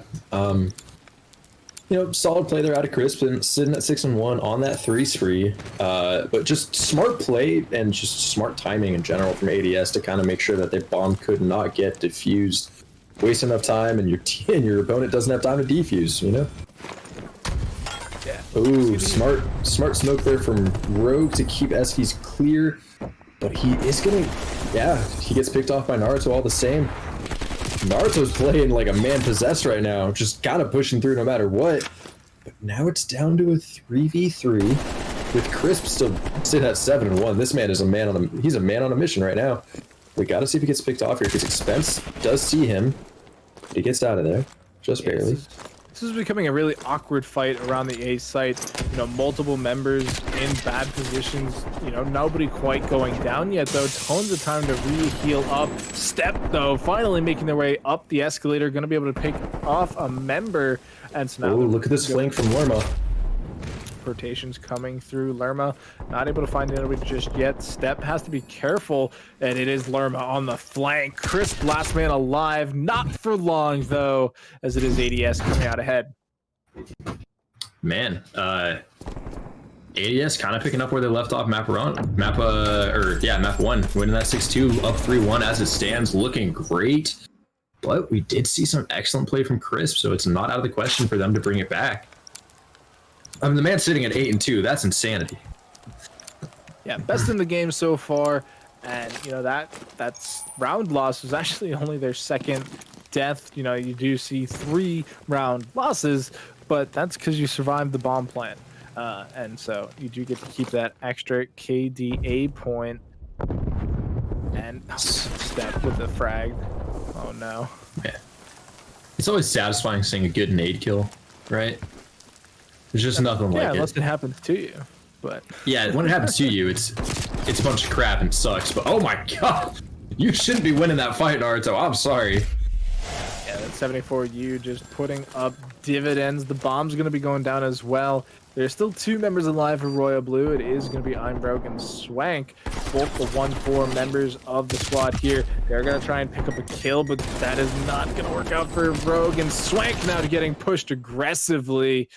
4-1 in favor.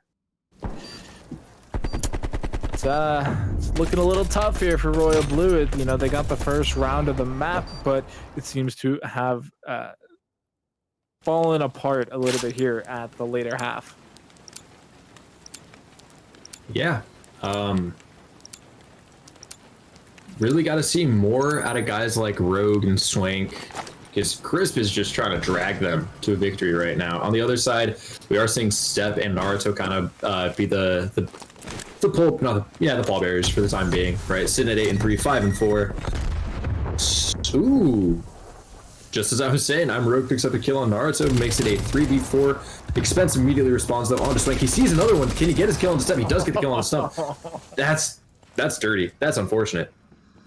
That's the MP5, folks. It brings it to the 2v3, 1v3 now. I'm Rogue, the only member alive, does get 1, but is quickly taken down again by Expense. And map point, series point now in favor of ADS. And look at this. Pushes the smoke, finds Swank, takes him out, just barely glimpses Stump as well, and gets the turnaround kill. Yeah, great team play there from ADS. It feels like as this tournament's gone on, they've been able to play more consolidated, more together, making up for each other's missteps, but also playing to each other's strengths as well. Expense picking up, or sitting on a 3 spear right now, with Step sitting at 4, and both of their teammates also positive. Just incredible kind of an even spread across the board there. I'm getting aggressive, but does take a bunch of damage. But it is actually Stump able to pick up Naruto for the first blood, trying to keep that pressure up. Lerma almost falls as well. That would have been an ugly start to the round, putting Expense into a 1v4. It is a 1v4 for Lerma now, or 1v3, my mistake. Lerma versus Rogue, Stump, and Swank. Chris, their lead fragger, is down, so it is just by looking at the paper spread, it's possible, but 1v3s are really, really difficult, as are 1v4s, 1v2s, take your pick. Unless Stump just gets caught out like that, now it's a 1v2. He has 30 seconds. Bomb is down, though, so it's possible. Yeah, but he's got to pull a miracle. He has to find a way to turn this into 2 1v1s while also finding room for the bomb. He is going to be looking the wrong way, however. Still, okay, maybe. what? Oh. Oh, that would have sent me to the moon. Almost wins out the trade. If Lerma ends up winning that, I think that's just kind of that thing where I'm like, okay, we decided to stick with the team that's gonna, you know, make a deep run, because that was like, that's one of those plays that only happens if a team is kind of gifted in this regard. So we get to see another round. That's very exciting. Expense still's rocking with that MP5, Naruto rocking with that AK-74. But now it's Royal Blue on offense. They have a chance to bring this to 5. They have a chance to win their 3rd round here if they can play this well.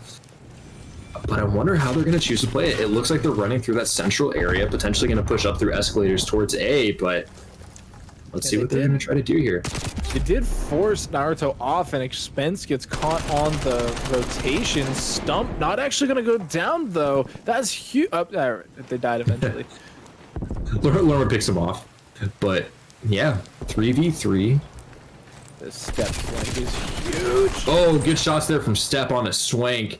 Turns it into a 2v or a 3v2. Now it's all up to Rogue and Crisp to get this bomb down, but Crisp is dangerously low. I think they know where he is too, so they're just gonna push. They might take out Rogue here, and Step just kind of gets caught not expecting it, but Rogue falls as well to Naruto. Now it's all up to Crisp. Let's see what he can do. This is for the series. Needs to win this 1v2 if they want to stay alive here in the tournament, as we do see both members of ADS just pushing all the way through. They're trying to get the flank onto Crisp, who is already on to the B site. I don't know if they'll expect them coming from this window, though. Yeah, he's gonna get bombed down, it looks like, but I wouldn't be surprised if the second he gets it down, he immediately gets shot just like that. Lerma getting the team kill as well, BMing his teammate just a little bit. We're seeing a lot of body shooting today. Not that I mind it, it's hilarious, but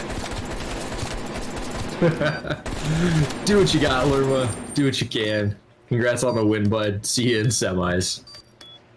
Yep, that is going to be EDS Gaming moving on to the semi-finals, taking it 2-0 in dominant fashion over Royal Blue. They are going to be finding themselves up against Ascend Gaming, who has had multiple 2-0 victories tonight. They found themselves victorious over East Coast Toast and Pickup Squad. So now that they're coming in against a red-hot EDS Gaming, I'm curious how that's going to play out.